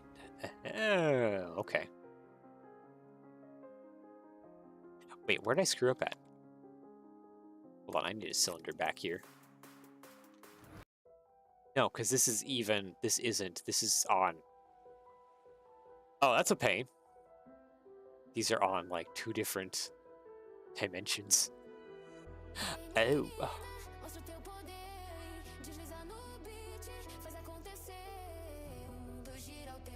Okay. So that causes some problems. I can kind of still work around it, though. Or no, you're offset in between.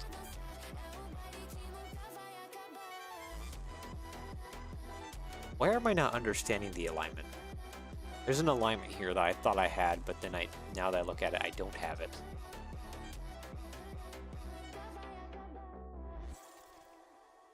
I think those are aligned.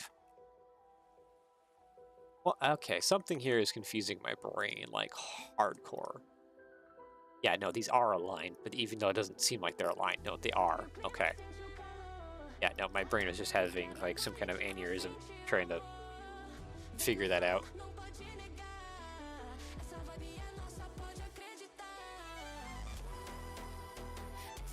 So yeah, it looks like it's not aligned, but it is aligned, and it just hurts. That's all it is. It just hurts.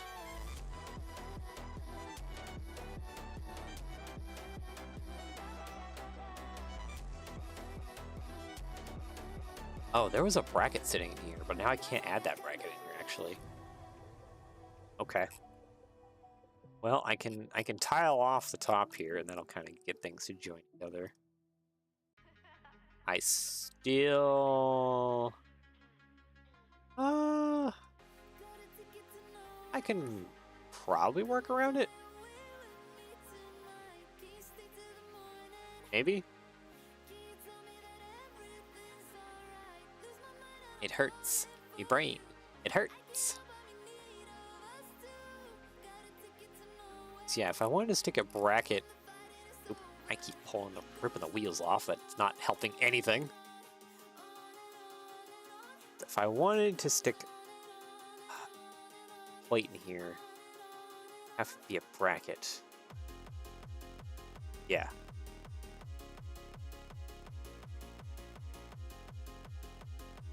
Bracket. Yeah. How interfering is that sit?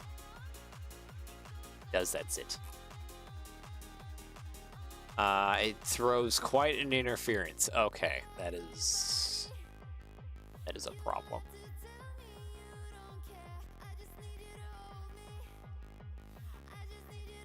And I don't think 2 studs is enough to really hold this front bogey on well enough. No, I don't think so, especially if we hit anything along the tracks or there's like uneven tracks, you're kind of threatening just to rip off the front wheel set in all of its endless complications. It does have a lot of them.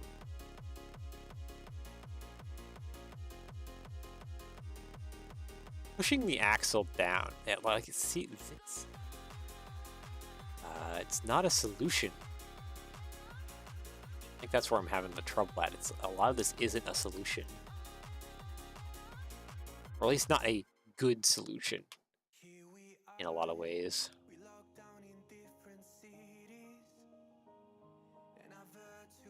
It's hanging that down further causes problems. That's just a fact.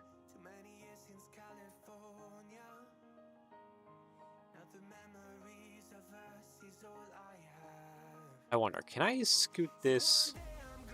That'd probably be a bad idea to scoot that forward, wouldn't it? A little bit?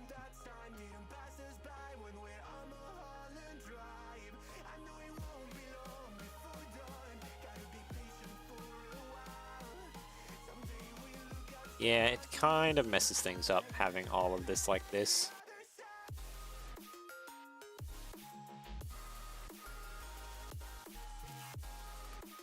Let's see, brick modified. Yeah, because you can't actually fit there. Even though your alignment would still work or whatever that is going on with you. Okay, I'll at least stick... No. No, I still can't stick actually like plates right there. That is still in the way. Dang it.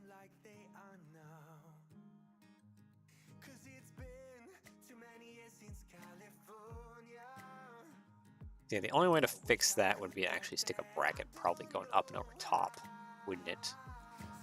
Yeah. Like that. Even though this is only... The cylinder is only being held on by like one stud here. And that's... There's not a lot of...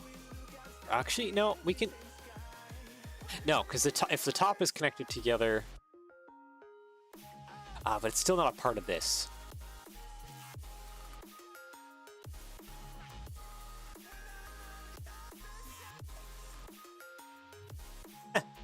I'm having some difficulties here with the design process just because things need to overlap in better ways than they are currently. My brain, I think, has found a solution, though. That is getting rid of that, so we're back to just one stud here. But I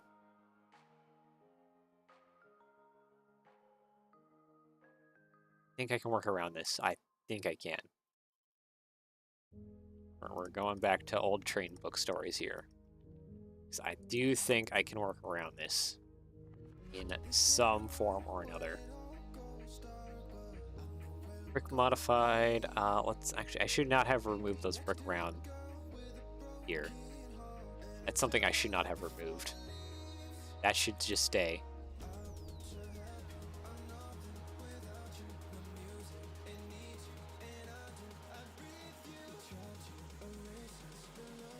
Yeah, okay. So that needs to stay as that. And I need to get like a bracket or something going back here that'll help line with it, whatever's going on back here with the rest of the studs. And from there we can join things together a little bit more solidly by going across different plates. That should join everything together more solidly. Can lower this down. It only helps so much, though. It's not helping enough. Where do one of these brackets need to sit? That doesn't sit there. Yeah, we're like at a weird in between.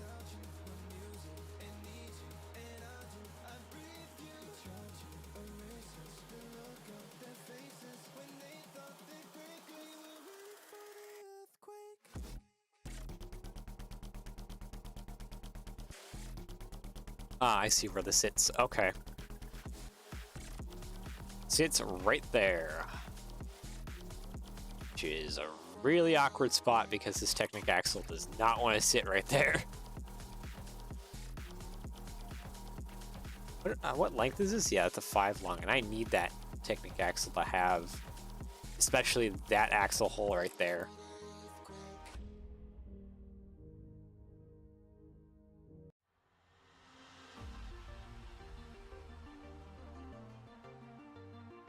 What else do we got for parts? Technic, axle. I have this guy with like the bearing ball at the top. Again, it's hitting. That's a problem. It's a pretty big problem. Maybe I'll release you from being a submodel real quick, so you're slightly easier to work on. So yeah, that axle coming down there is way too long.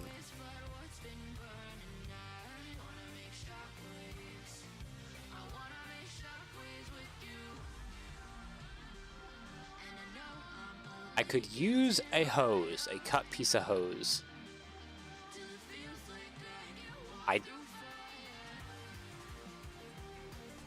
It doesn't save anything though. It's not saving me from the problems that I'm having right now already. I need to remind myself of that.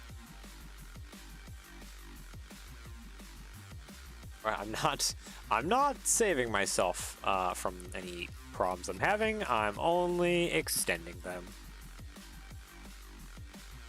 Let's see, Technic lift arm. The longest boy. Is this one? I know I can work with some other parts. Like a Technic pin. A single Technic pin. Right there. Fixes some issues that I'm having.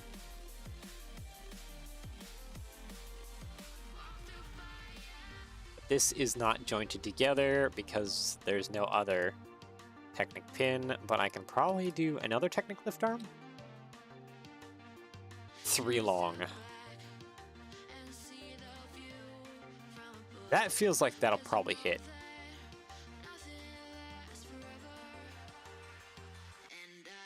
Why does everything suck?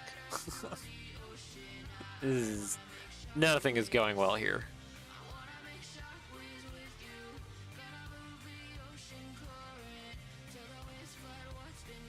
This is literally like kind of like the lowest point I can go. If I go down below that, we're gonna be hitting things on the track.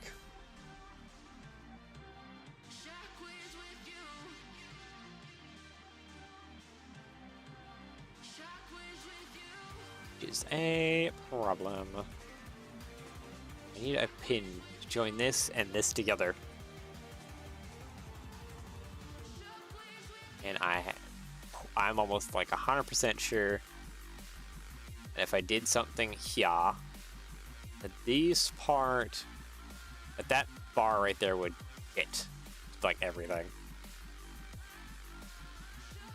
One of the most annoying parts of designing. Yeah, it's kind of obnoxious. No! Not having enough clearance. Yeah. No. It may actually work.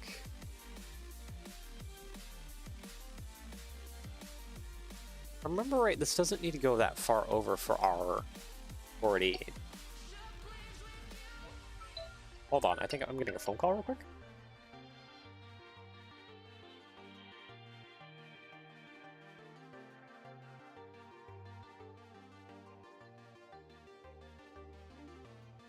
Okay, never mind. Scam call. Just telemarketer stuff. I was thinking it was going to be like a package delivery. Every once in a while they come early in the morning, but nope. Just scams. Gotta love it. Hey, Technic axle, or no, Technic lift arm, sorry. I gotta go back to this guy, for sure. Axle. Is there anything I can use? I kind of wish we had shorter stops. Pieces like this are shorter stops. I mean, the simplest scapegoat is literally just be like, hey, take this piece and just hack off most of it. But I know some people don't like that. So I try and avoid that as much as possible.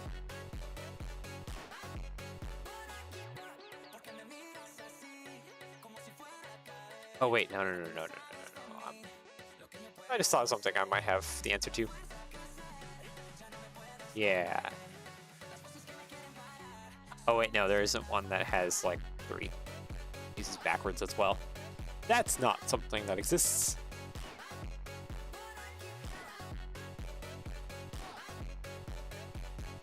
Yeah, is there really no Technic part that suits my needs? Yeah. That's kind of sad. A lot of times it's all about finding the right combination of parts. And it can be painfully difficult to do that.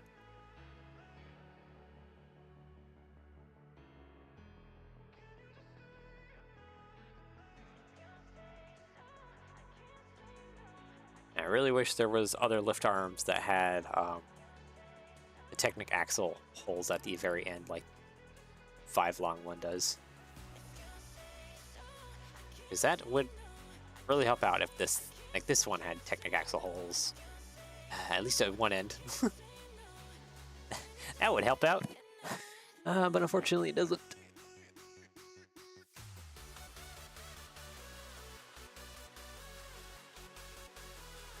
And it wouldn't be a great idea just to like leave this alone like this. Just have like 2 Technic axles going through it. Mostly because it's only being held in by just the fact that this part right here is over top of it. Like that's not good design.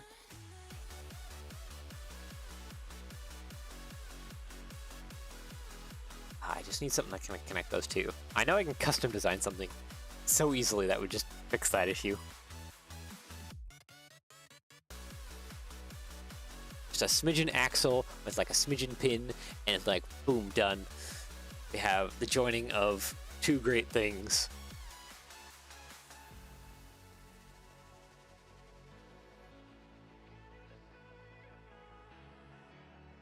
Not any other Technic pin. There's no Technic pins with like a stop in them. Doing a plate round right there won't help anything either because that's getting too low. Height restrictions, glorious height restrictions that are causing me much suffering.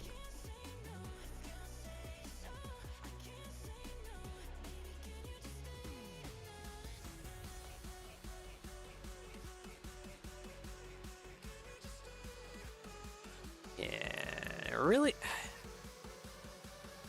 just trying to rack my brain. It's really like nothing. Unless we go into like wider, thicker stuff.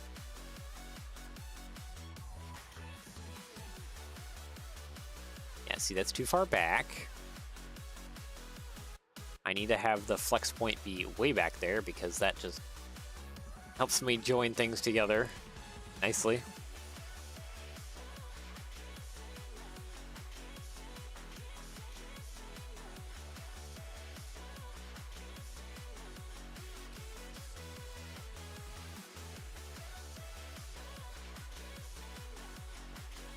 Technic pin, and yeah, there's no Technic pins that are helping me.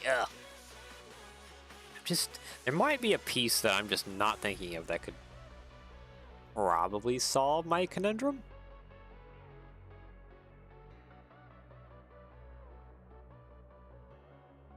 Maybe. I'm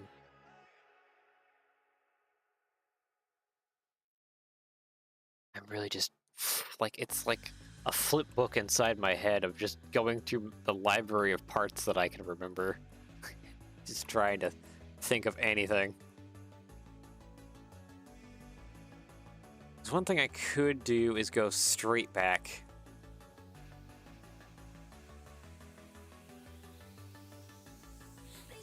And then...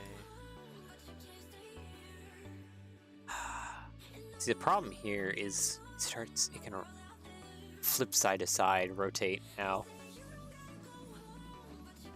It needs to be stiff.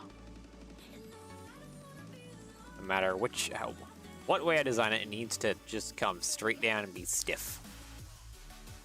That's a for sure.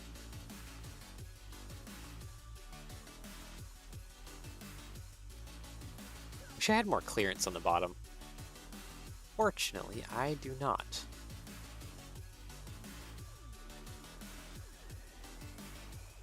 That is all the clearance I have. If I go lower, I risk clipping a lot of stuff along the track, especially on like places where people have layouts that have road crossings over top of the track. It needs to be like flush with the top. So if you have stuff that is hanging down and flush with the top of the track, it catches and causes issues. I learned that with one of my earliest models. Just was flat down. to the track. And it caught on road crossings and ripped up people's road crossings, and that had that issue. There's things you gotta take into account when designing certain things. You have an IRL layout? Used to. Back in the States. That's where most of my Lego is. I currently reside in the Philippines as of temporarily.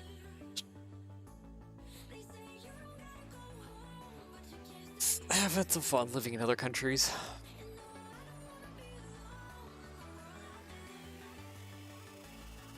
Yeah, all my train stuff is back home. Because I have like the old like BNSF and the TTX cars and the Maersk train. I have those run around a little circle with a bit of a town in the middle built up. I would like to go back there, go back home, and get back to work on that one day. But that's that'll be some other time. Future.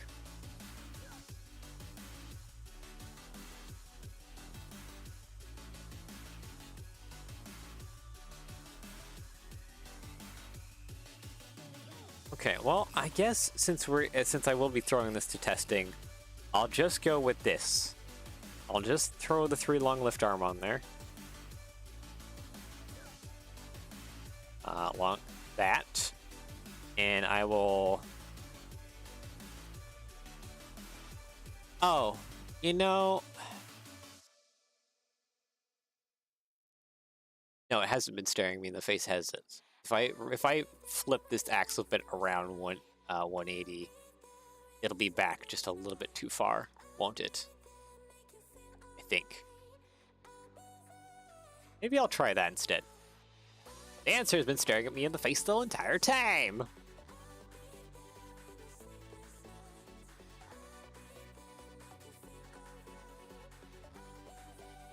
What if I just take this axle bit and just flip it around?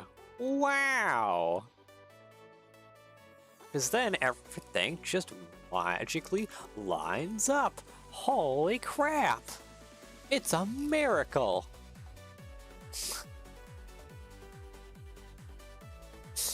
Yeah, but it pulls it a little bit more back, which I think limits how well this can go around R48. Because I would like this train to run on standard Lego track, to the best of my ability, just so people who run the spooky Halloween train can enjoy it on regular old track without having to get third-party stuff. Sometimes the answers are just in plain sight. Yep, and I'm just too blind to see them. I mean, that's why I wear glasses. Help me see. Sometimes it's still not enough.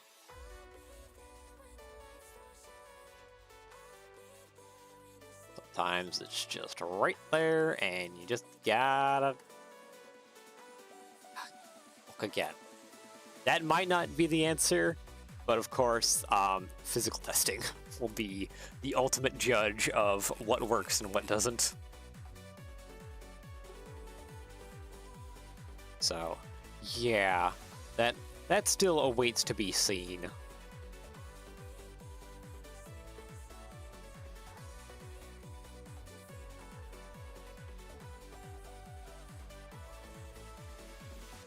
All right, and then we can throw the cylinders back on here finally. Move that onto there. Good. Okay, so we have cylinders back in place. I just need to, like, finish up covering this a little bit here. Pile 2x4. I'll just do 2 2x4 tiles. Along there. Perfect. A 2. And then just a simple, like, 2x2 and 2x2. So 1x4 across the middle. Yeah, that'll be good. Actually, you know what? I think I can even Oh, wait, no. I can't touch that because if I put anything that kind of grabs onto the boiler here, this won't rotate no more. Because this whole front, which was what makes a Mason Bogey a Mason Bogey, rotates.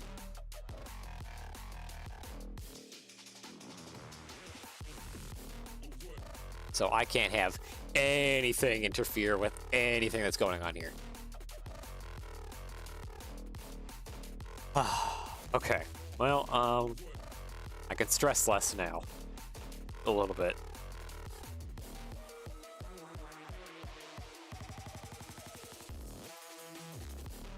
Now for a little bit more problems.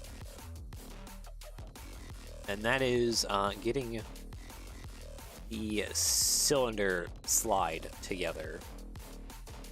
I really don't have much space here. What is that? That is 0.8 of a millimeter? That might be enough plastic.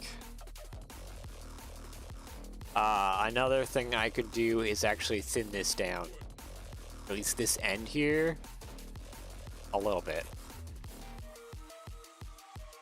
Let's see here. Hinge, good sir. Because what's 0.8 of a millimeter? This guy. That's 0.8 millimeters right there. Oof, that is actually thinner than that even, maybe. Hold on. I need to actually get this in here. Yeah, no, that is less than 0.8 of a millimeter. What are we looking at? 0.6? Yeah, okay, so I probably definitely want to thin this guy down on his end here. That would be something to change, just so I have a little bit more thickness to work with here. And I think that'll be fine.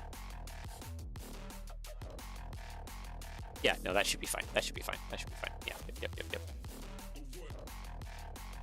Hey there, how's the locomotive coming along?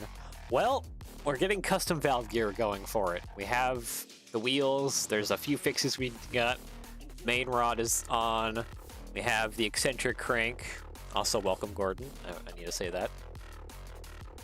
And then the main cylinder rod, I gotta thin up the one end of it here a little bit. And then that should give us enough space to work with.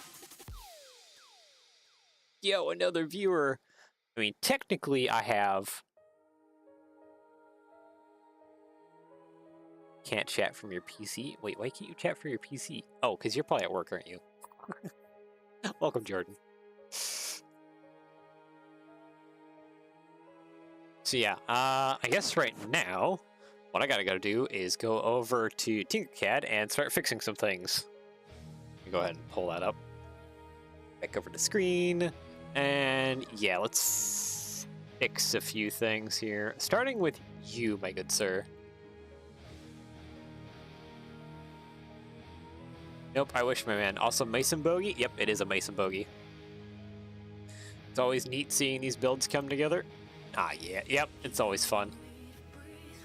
And especially with steam locomotives, custom valve gear always brings it to life a lot more. Also, custom wheels that fit to the model are great too. Okay, so I need a full pin. Where's my full pin at? I know I have another Technic pin around here somewhere, so it's half pin. Ah, here we go. You should show the H-class valve gearing. Did you not want to keep the H-class a secret? Or reveal what's going on there?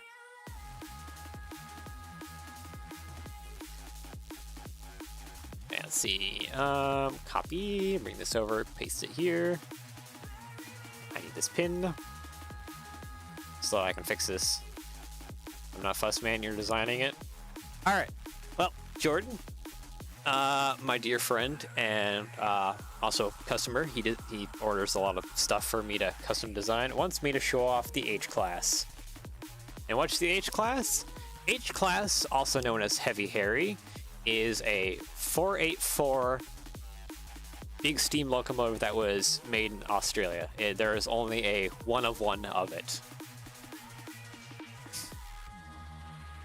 So, yeah, if you want to see the custom valve gearing that I was working on just for that, let's go over to that file.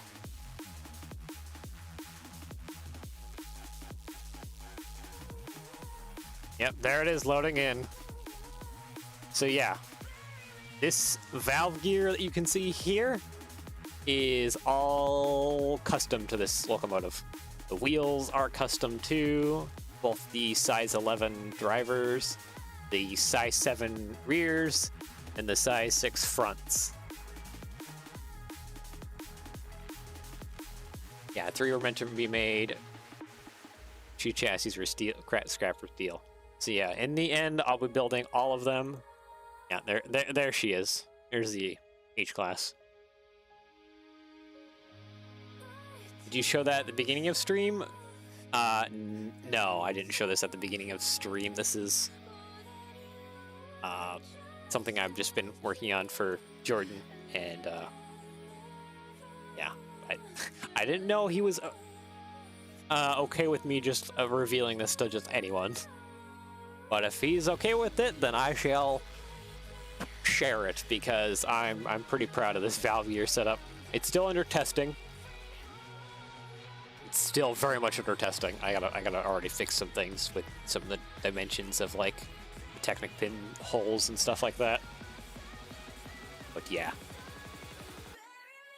Also, it's a triple cylinder, so it has a little center nipple coming out the front there. I think it's like the only 484 triple cylinder around anymore.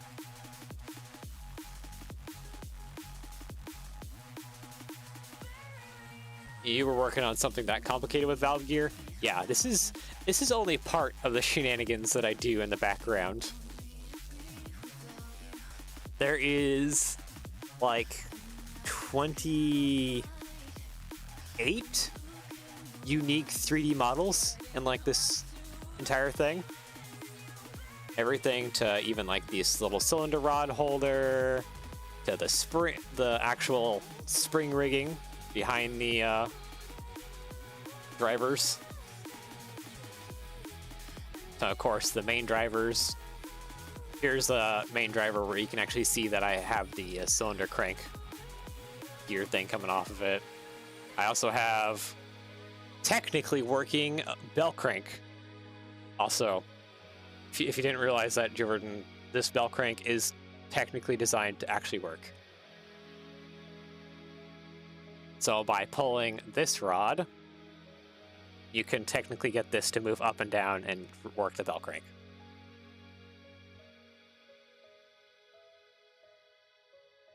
So if it uses Lego track, does it make the engine smaller than the prototype? The this is modeled to 1/45th scale. So it is gauged to regular Lego track, but it is just, the whole thing will be built to 1/45th.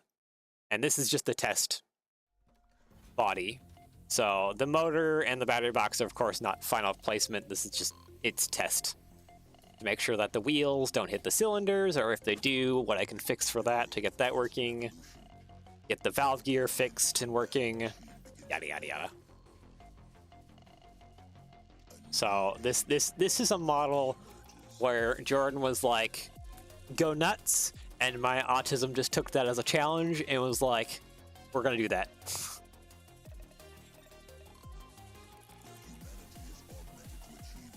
So yeah. Okay, that's what I was asking. I'm used to Japanese N gauge, which is really 1/50th instead of 1/60th. Ah, okay. Yeah. So yeah, technically, I forget, is it supposed to be thinner or wider?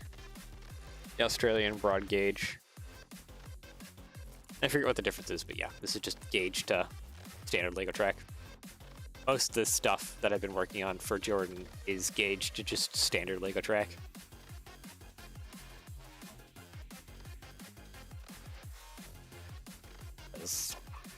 At the moment, I can't really do narrow gauge or anything too crazy.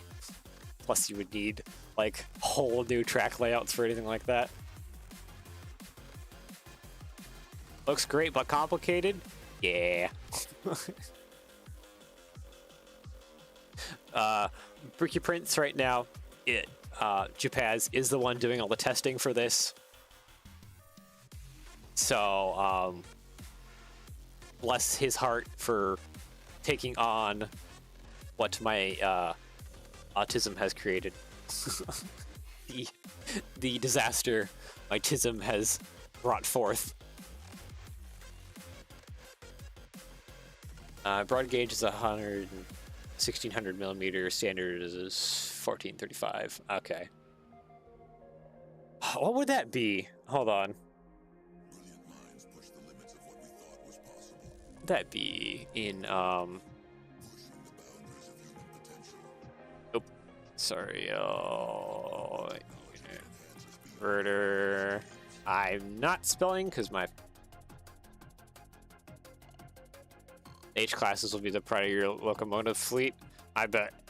1/45th scale at millimeters 1600. 4.4 repeating. Okay, so that's actually not that much more bigger than just standard Lego track. What if we shrunk it down to 148? Yeah, it's okay. So yeah, it's just barely bigger than standard Lego track gauge. Okay. So I guess that makes standard Lego track gauge like a form of broad gauge in like 1/45th scale. Huh.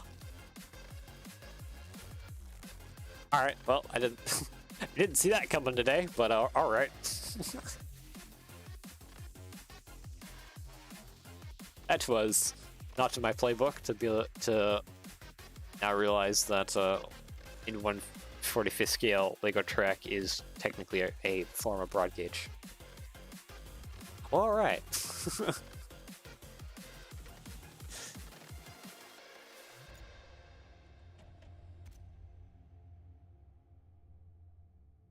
See, yep, there's a bunch of more facts from Jordan about the H class. All right, let's go ahead and attach a pin to the back of this guy. Thank you, Yellow, you're a top designer. Ah, such flattery. We'll get you everywhere.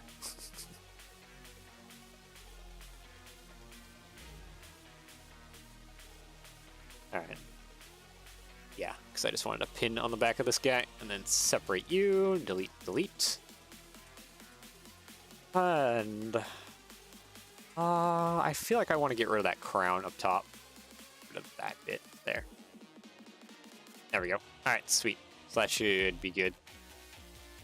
Union group that all again.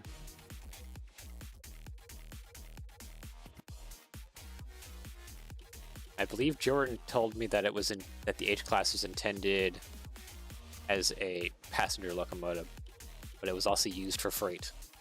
I could be wrong about that. Could be incredibly wrong about that. All right, there we go. So you're fixed now with your Technic pin on the back. This guy.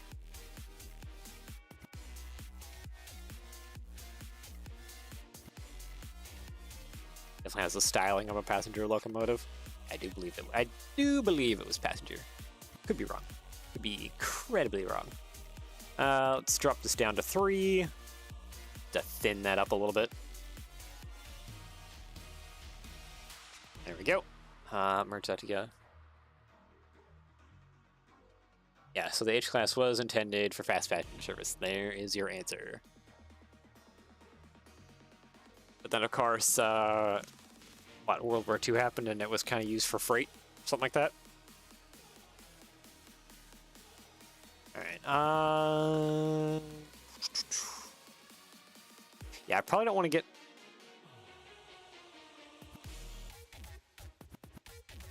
It's too heavy for the bridges. Too fat.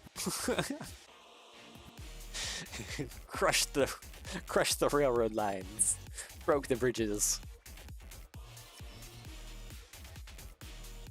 You know, I partly wondered how they figured out how it was too heavy for the bridges. If they actually took the safe bet and did math, or if they took him across the bridge and he kind of did some damage or bowing to the bridge, and they were like, shouldn't do that again.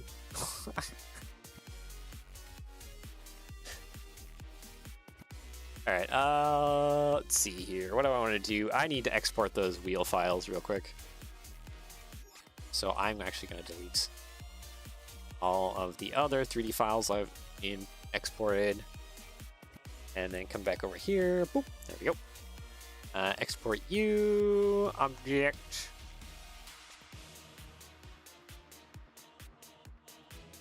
Take your sweet time.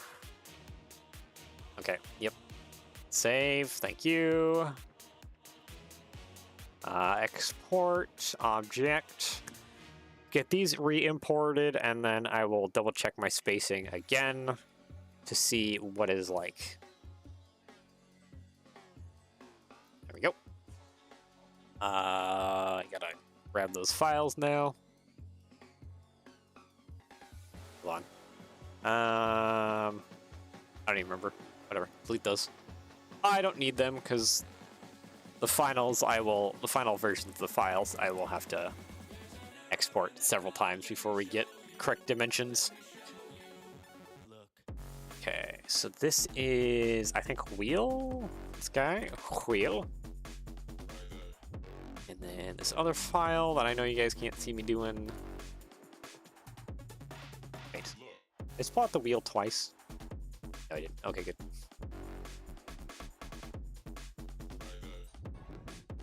Yeah, okay. We're good. Alright. Rename rod. There we go. Alright, sweet. Fume and fume. Screen. There we go. Alright. Part designer. Re-import those two parts and then get their connectivity going. File wheel. Yep, so it goes now. It has that long technic pin on the back. Alright. Connectivity. We want the technic pin at the back side. Okay, you can just be like that, that's fine. Hole, I should probably go ahead and put the hose or bar hole there. And oh, I guess I need another technic pin up top. Oh, it doesn't want to align like anyway. And then finally the axle. You've aligned too? Thank you. Okay, now it's just a matter of actually getting these parts to sit. Okay, you're good there. You need to sit flush, but be taller. 1.5. There we go. Okay, so that looks a little awkward, but it's good. It's fine. Trust me. Grab these two. Okay, so you need to go 4, nope, 5, 6, 7. Yeah, 7 up. 1.5. That is not high enough. 2.5. There. Okay, that's high enough for you. And now we just gotta get the axle into place. Does that make it at 3 here? I think so. 0.5, do that, and then I need to just rotate this. Doink, doink, 20 degrees, and there we go. Okay, so that should be all the connectivity for that guy.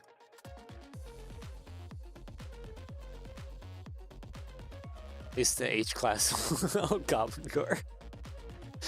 El Gobernador is hilarious. Oh man, that thing was ridiculous.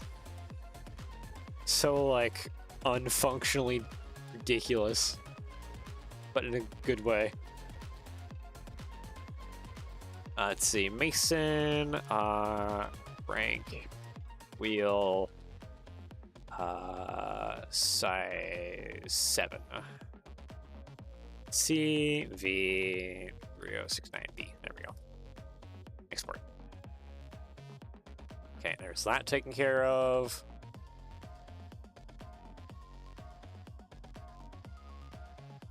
Choose file and rod. There we go. So this will be our fixed rod that has the thinned up side to it.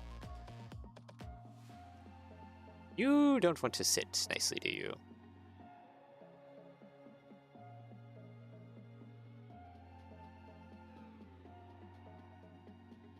Wait, 3, 4, 5, 6, 7, 8? Nope. 7, 5. Yep, okay, sweet. Activity hole. I need the check-in hole, both here and here. 0.5 there, and a little bit of 0.5. Oh, come here. 5 over on that side, too. There we go. Export to studio. What did I name this? Okay, Heavy Harry, you can go to sleep for right now. I do got some fixes to do on you already today, so I should work on that. Mason cylinder rod. Okay, that's why I named it cylinder rod. Cylinder. Oh, Mason first. Mason rod. 7.5. Just 1, because I can't be arsed to name it anything else. 3069B. There we go. Cool. So now if you go back over to studio, like at my actual studio screen, oop, freaking out just a little bit because we have changed up some of those parts. Main custom parts. Mason. Oh, actually, I should show this too. If I type in H class, there's an awful lot more 3D parts here than are actually were added to the model, just because I had make fine-tune adjustments to some of the stuff. So there's a ton of versions. Here's the first version, the link, but I forgot the little join bit, that little nubbin right there. So I need to add that. What else did I change? Oh yeah, the first eccentric crank was too long, so I shortened it. I think I saved over the file accidentally, so I don't have that. This guy was way too short for a thing, so I never used him. Then what else did we got here? Oh yeah, this is the valve rod slide. Turned out his pin was too short, so I made it longer. And we have 5 versions of the same connecting link here until we get to the final one, which is down here, because I needed to adjust things. So here the holes are closer together, now they're further apart, and this part's a little bit longer, even further apart. This is the spacer now, and stuff is still not working, and then this is a different spacer with different spacing. So it took several attempts to get that working. I think, yeah, this guy too, this rod here, which is the main valve rod. This also went under a few different editions too long. This one was also too long, this is too short, and this one's just right. So there's a lot of trial and error getting everything going correctly here.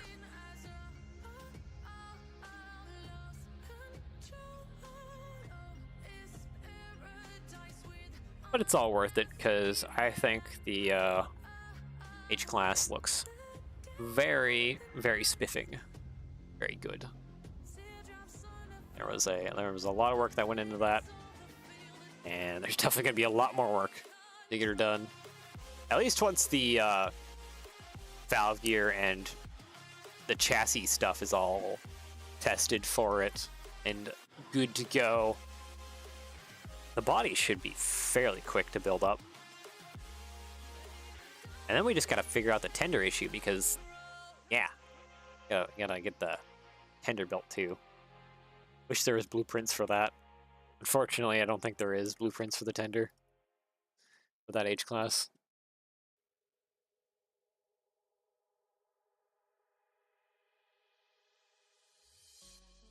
Anyways, okay.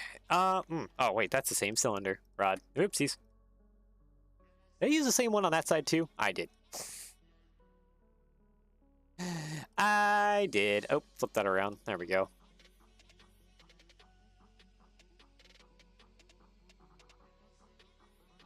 Hinge you up, please. Right about there. Good. All right. So now what are we looking at for spacing? That feels almost like a bracket.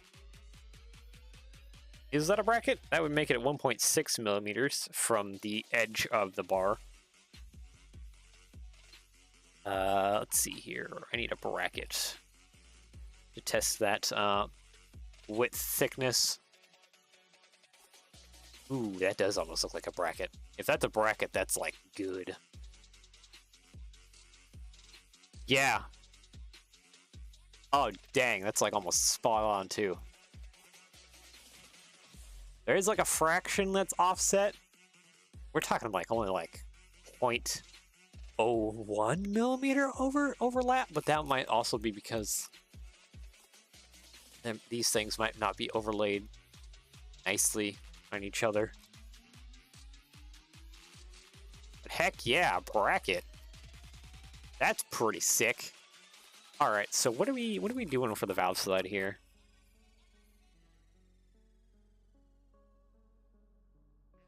Okay, so it needs a big box up top, which would technically be for the rail that the cylinder thing slides on. Then we need an actual hole. So it's like a big box, little box. Okay, so there's quite a few layers going on here. Let's see if we can't design that up real quick. Hop over to here. There we go. Okay, so first off, what do I need? I need a square. That's what I need. Steps, radius 1. There we go.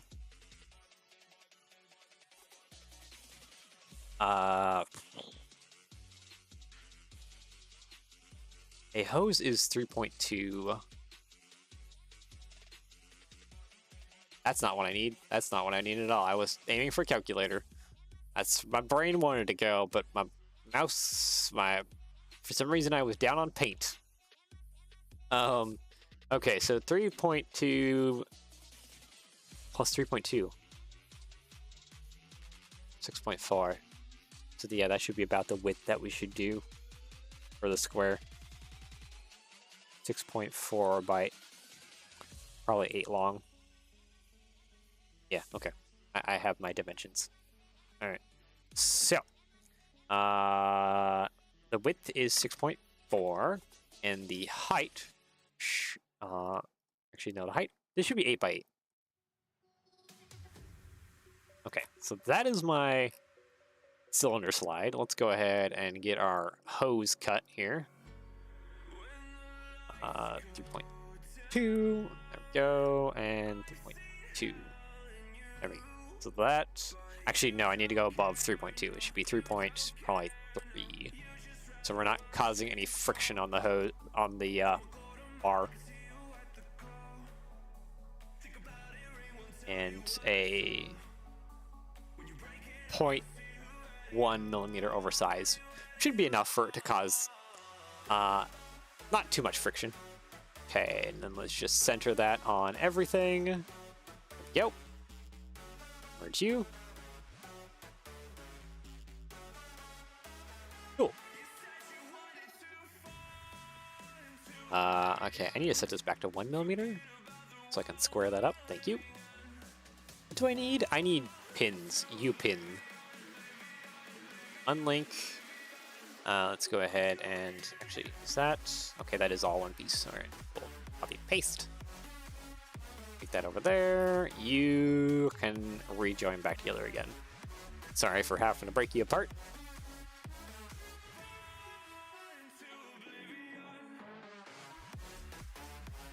All right, let's put that over there. I should also grab this one's micro pin as well too. Copy, paste. Put that over there in my resources pile and reassemble you back together.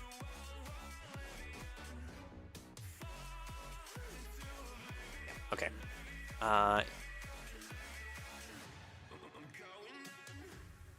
Copy, paste. Bring you over. I need to align along the edge here. So center you and then center you there. Perfect. So there's the Technic pin that'll connect to the rod on the other side, except this needs to be a little bit more thinner. I'm just gonna shove it a millimeter inside. There we go. So yeah, that'll connect to the main driving rod. This will slide it on back and forth. Now we just gotta get some of the, I guess, decoration on the side going here a little bit. And then, yeah. Okay, then we can work from there.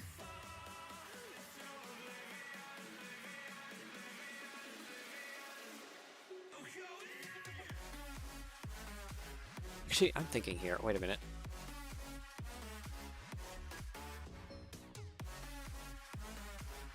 What needs to happen for the Mason bogey valve here?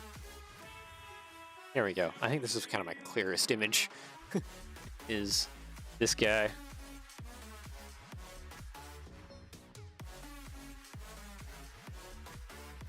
Alright, so we technically need to have another bar that's up top.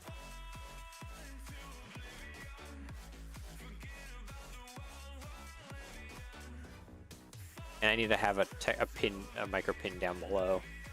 And then this guy is all bent around, all funkily.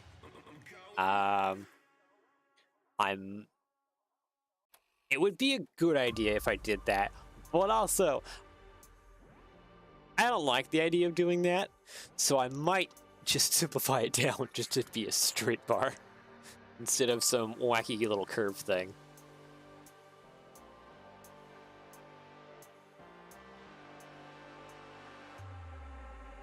So as long as, yeah, because this needs to actually ride on something, so we do need something there for it to ride on. I might be reusing the valve slide that I have from H class onto here. That might be something I need to do. And at least, lucky for us, let me go get another cube here. Steps, radius 1, please, thank you. 8 by 8 by, let's just do 8 by 8 cube. Actually, let's thin that up a little bit to 4. Yeah, 4 would be good.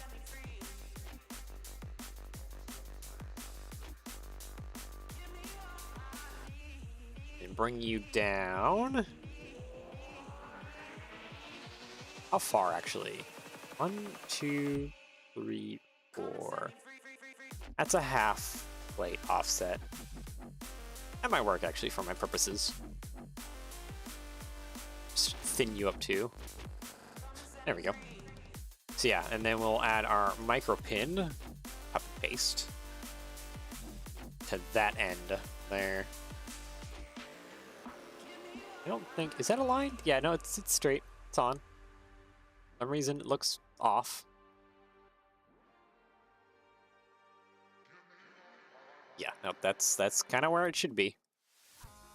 Go ahead and reset you. I do need, however, make a duplicate of this piece. 4. There we go. Need to make an alignment block.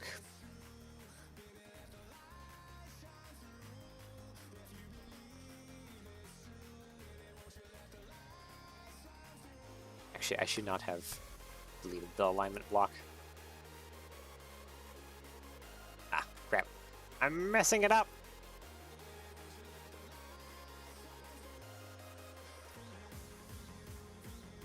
There we go. That alignment block, there we go, we can get rid of that. And yeah, that, our, valve slide union link will go down here. I think that should be pretty good. Let's go back over to Studio real quick. Because that will be modified U. It'd basically be like this part on here.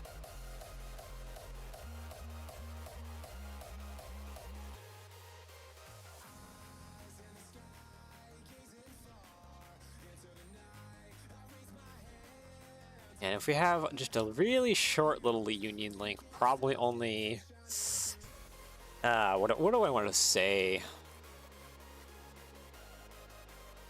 Maybe about 2 studs would probably be too big in between. Probably just 1 stud in between, 8mm in between the centers of the 2 points. Probably be enough. Plate round. Yeah, the 2 between. Yeah, that'll be enough. Basically, from this stud to this stud, will be our connecting points.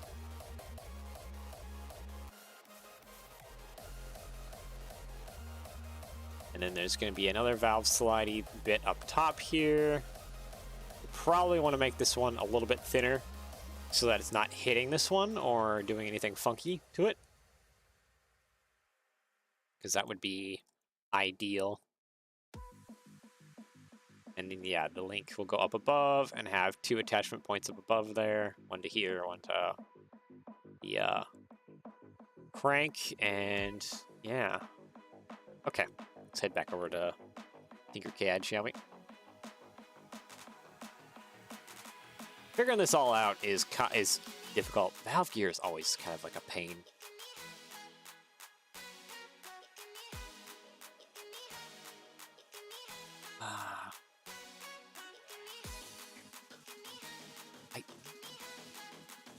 Actually, wait, let's go back over to the studio. Because I'm struggling. My brain is struggling, but that's only because I am trying to get any of this to be kind of correct. Let's turn it all the way around backwards, actually.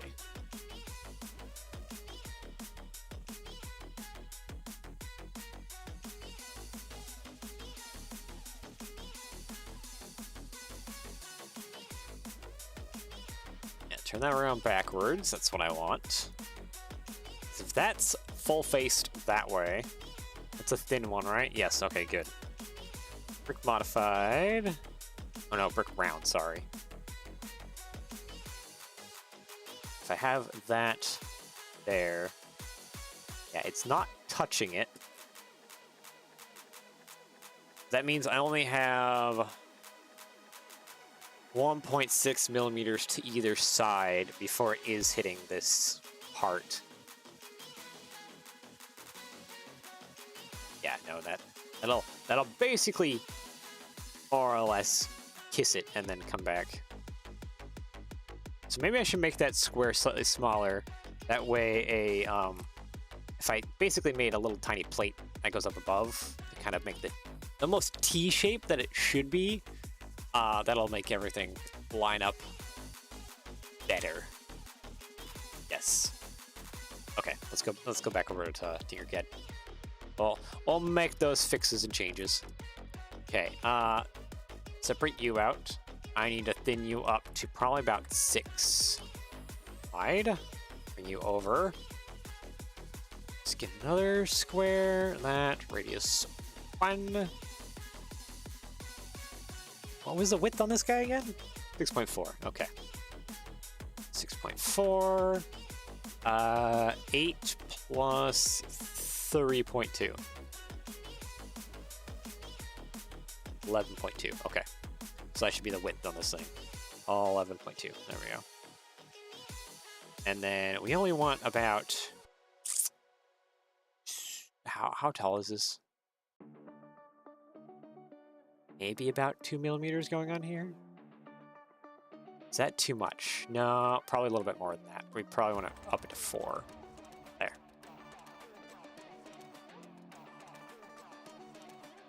And this shouldn't mess anything up by clicking on that one. I should just make sure everything's aligned. Bring that to the top. And yeah, there's kind of our rough T shape. One thing I want to do, though, is actually move this guy back. And probably down a millimeter.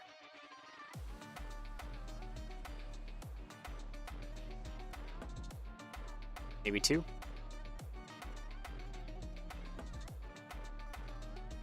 Yeah, because now he's down about 6 millimeters from here. I don't think that's a full 8. I'm going to use a cube for measuring. Okay, would you sit up top, please? Thank you. Yeah, it's 6 millimeters. Would you sit? Thank you. Yeah, 6 millimeters. And with this pushed in, that should, when we do the little union link across, it should actually be good. Okay. And we have our kind of our T shape going on, which is what we want, because that'll look kind of accurate to the actual thing is like. And I think, without further ado, that is our valve cylinder right there. Or not our valve cylinder, our main cylinder slide. This little guy. Okay. And I guess without further ado, next we need to actually build probably the union link, because the union link is something we can do really easily. Sides up and up, please. Thank you. How big is this little guy? 3.22.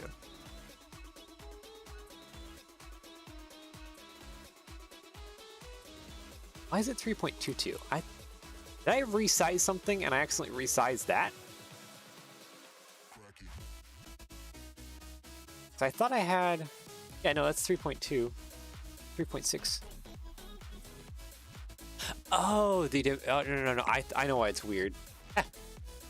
Because I was looking at this dimension, and this dimension's cut down because we have that cross-section going through it. Yeah, because it's technically a rectangle, so it's 3.6. That's this side dimension over here that I need to be looking at. Okay. Yep. All right. That's where it got me. Anyways, I could probably make the 4x4, and then 2. I probably want to do 5x5. Yeah, 5x5 should give me enough plastic around the edges to be decently strong. I'll pull that up. And now to add the fun cuts. So, first cut we need to make is probably 3.3 on both sides. 3.3. Go ahead and align that up. And then if that's 3.6 up top, probably just want to do 3.8 and 3.8. And that was... How thin was that top part?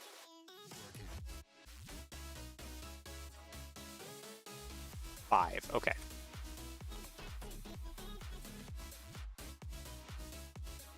Oh, wait, no. Not that. 0.5. There we go. Okay. We're good now. 1 millimeter? 2 millimeter. I need to raise that down just a little bit. 0.5. Ciao. Okay. All the pieces now should be made so that I can have a Technic pin joint. Oop. That fits over top of that guy. Let's verify. You slam on the ground, please. Thank you. And align you. Oop, hit the line you. Okay, I might want to make the pinhole just a little bit bigger. Yeah. A little bit bigger. Okay, so this is 3.3. Bringing that up to like 3.4.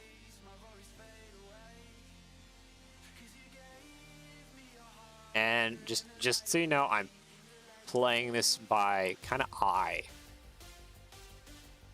In all honesty.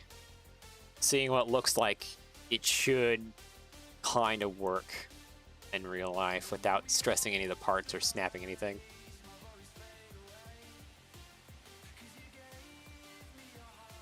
It'll have a little bit of play in it, but I think it should be good. That might be better. Yeah, no, that might be good. I think we can call that good. That might be a good pin connection bit. Okay, so let's get rid of you. We have you. And like I said, let's just get a temporary 8x8. And 8mm by 8mm is a 1x1 tile width. So that's why I'm using it as kind of my baseline default, because that'll help me align up a lot of other stuff. Including another one of these pins. Because on one side of the union link we want the hole, and then on the other side we want the pin. And that should make things work out nicely. Okay, duplicate you. Oop, not that one. This one. Oop. I need this one, please. Align and align. Thank you. Okay, and that is basically 1mm away from each other. Good. Actually, delete.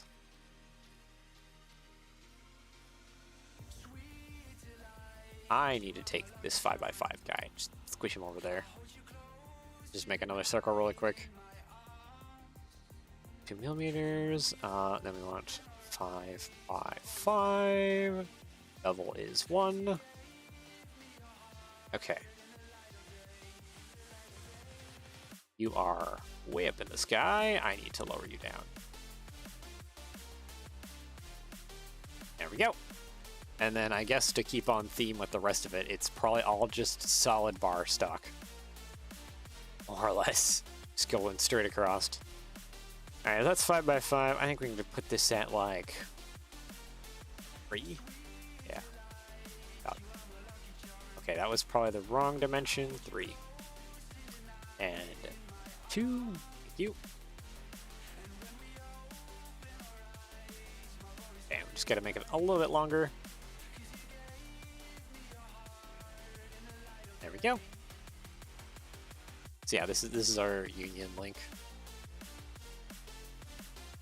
And ka-chow. Actually, undo, because we need to take this bit, merge that together, and that'll now be a piece of, oh, sit on top, please, thank you. Piece to my asset, little asset library that's kind of just sitting up there. Okay, union group. There we go. There's our little union link. And then I guess, what's next on the agenda? That'd be the valve slide. Yes.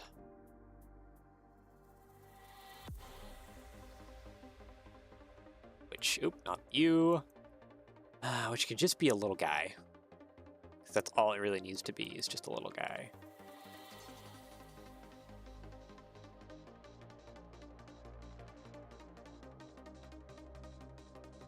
Let's go ahead and do 5x5 by 5, little cube, radius 1, increase the amount of steps, There we go. So the radiuses are a lot smoother if you do that, if you increase the steps. And then I need pin. Duplicate you. Grab. Thank you.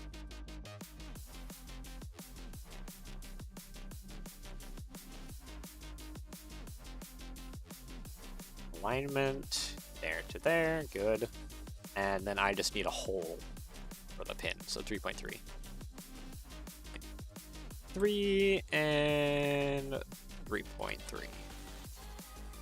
Rotate you 90. Oh, I need to probably need to get aligned with the box first.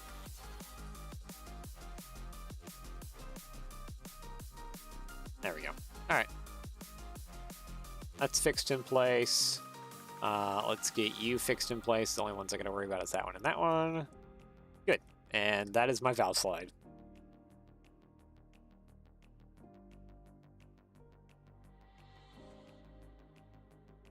That is literally it, just this little guy.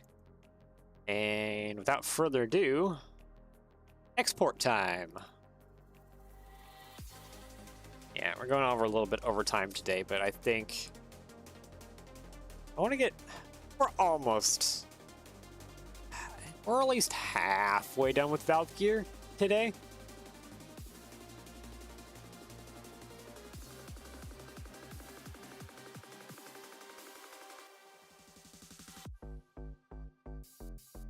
I guess, trying to think, where do I want to stop today? Because I do need to go eat lunch and do other things. Also, get the fixes for Jordan's H class going as well. Yeah, I probably should at least... I don't know, I actually don't know where to stop. Maybe once we get these imported, maybe that'd be a good place to call it good for today. Let's go ahead and head over to Studio real quick so that I can move these files over. Let's see, should be these ones. Oh, I don't want to click on it. I want to move it over and rename it. This is slide 1.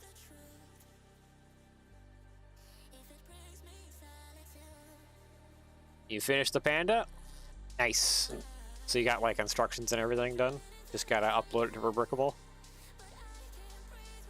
Rod. Should be on rebrickable now. Oh, okay. So you've gone like all the way.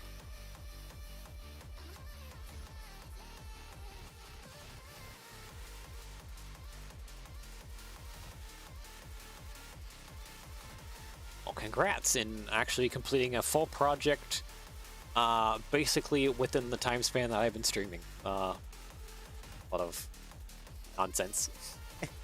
All right. Screen. Oh. No. Don't delete that. Quick back over here. Almost deleted some stuff on my OBS. That wasn't clicked over into part designer here.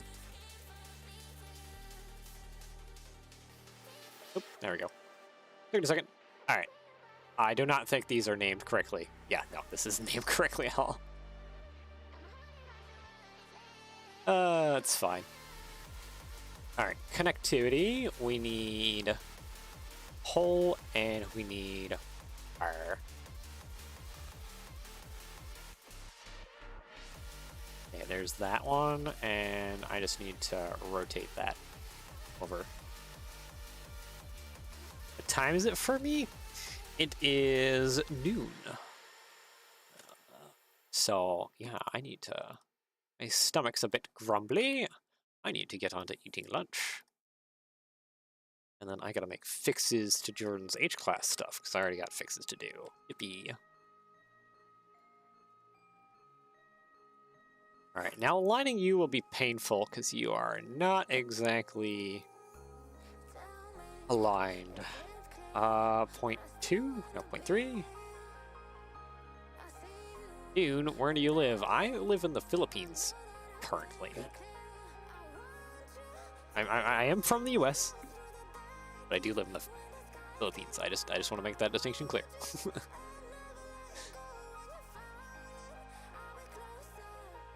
yeah, 'tis noon here in East Asia.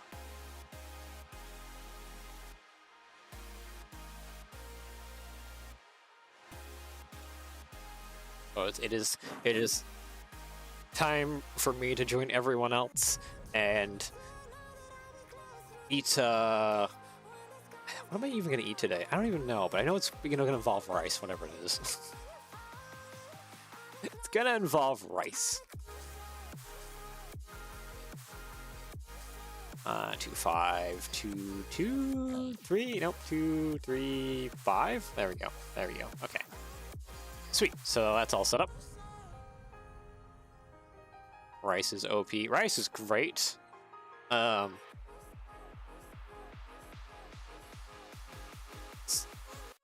yeah, it's 8 almost. What? Wait, no, that's not 8. That's 9. Yeah, 9 p.m. Yeah. It's time for bedtime for you. Valve. Actually, no.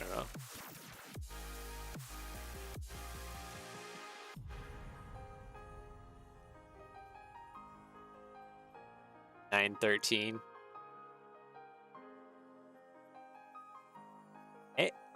Yeah. I had to like do the whole calculation of like the military time stuff. Let me send valve. Slide. ACV 3069B. Export that. Okay. Little valve slide block is there.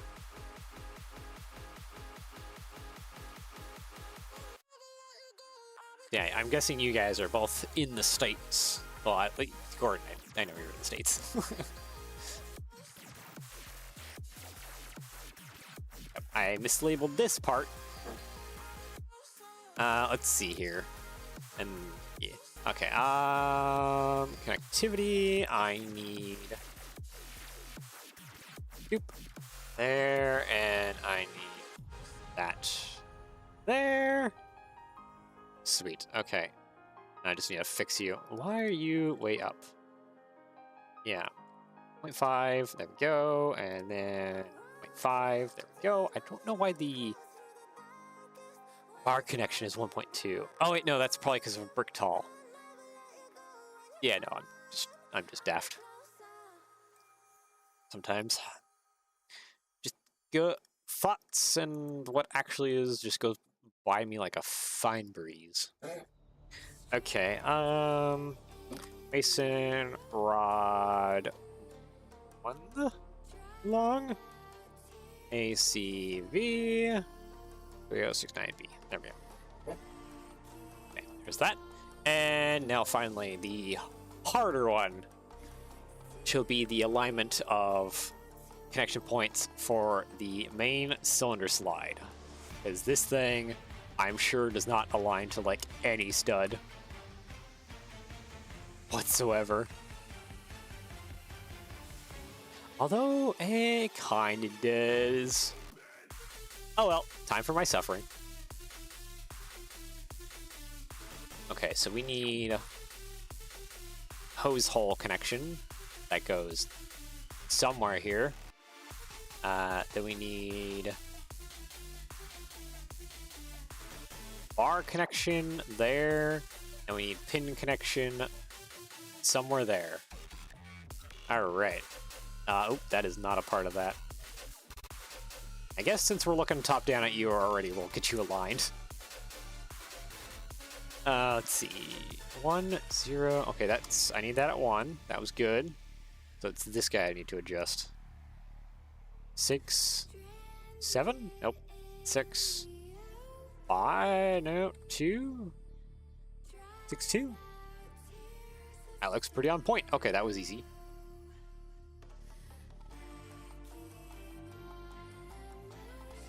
.8. That's pretty good. Okay. 0.5. Oh, that is too tall. 5 or 3. Okay, it's 3. it like messed up my brain. I didn't know what my offsets would be like. Okay, so this should be 1. -1. -0.5. There we go. Also, it should be way longer. Let's upgrade it to too long. Okay, okay. If it's too long, then that's good. Now to fix this part. This alignment is... Wait, what did I have up here? 0.63. -0.63. That should be on the same alignment. Okay, so now it's just the height we need to figure out. 0.1, 0.2, 0.3, 0.4. Is 0.4... Oh, 0.4 is dead nuts on. Alright, cool. That is straight on. Alright, let's fix this guy. 0.5. Zero you out, and now get you to align. 5, nope, 0.5, 6, 5, 6, 4, 6, 3. Nope, still not aligned. 6, 2, 5. Yeah, okay, that's aligned now. Good. That actually wasn't as painful as I thought it would be, which is a great thing. All right, export, Mason, Wonder, slide, ACV, oh, B, there we go, 3069B, export, good. All right, Studio, finally get this over here. And yeah, we'll have to continue the last remaining bits of the valve gear here next week. I was actually hoping to have this finished by next week for Halloween, but that's not gonna happen. That's just flatly not gonna happen. Oh well. Wait. Why are you... Oh wait, I know why you're being weird. There. That's why you're being weird.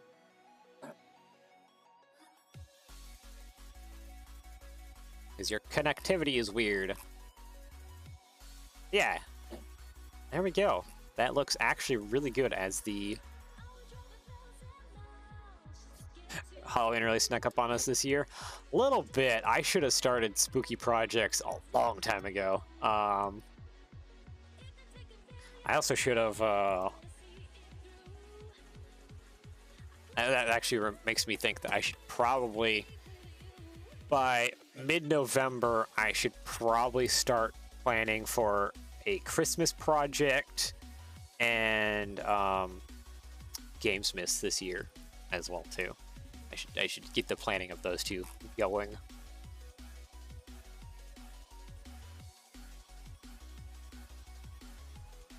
Oh yeah. All right. Well.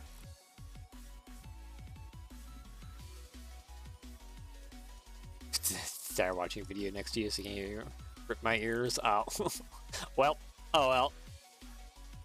We're pretty much done for today. I think, anyways, so that's okay. Oh, is that Union Link gonna hit a little bit? Just a little bit, but I don't think it's too bad. As long as that doesn't hit. If all else fails, I need to shrink down this rod here. Instead of 7.5, I need to go down to 7.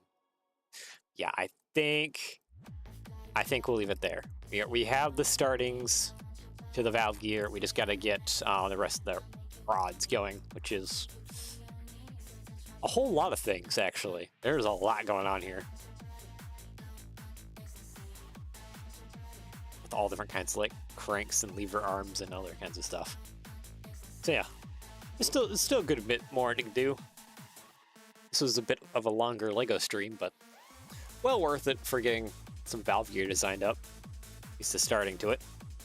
We have the basics. Anyways, guess we'll call it there. Cool, well, have a great weekend. Yeah. I do hope you enjoy the rest of your day slashing and pinning where around the world. Yeah, take care, and yeah, you all enjoy your weekend as well. And yeah, hope it's a good one. Anyways, I shall see you all again soon. Bye-bye.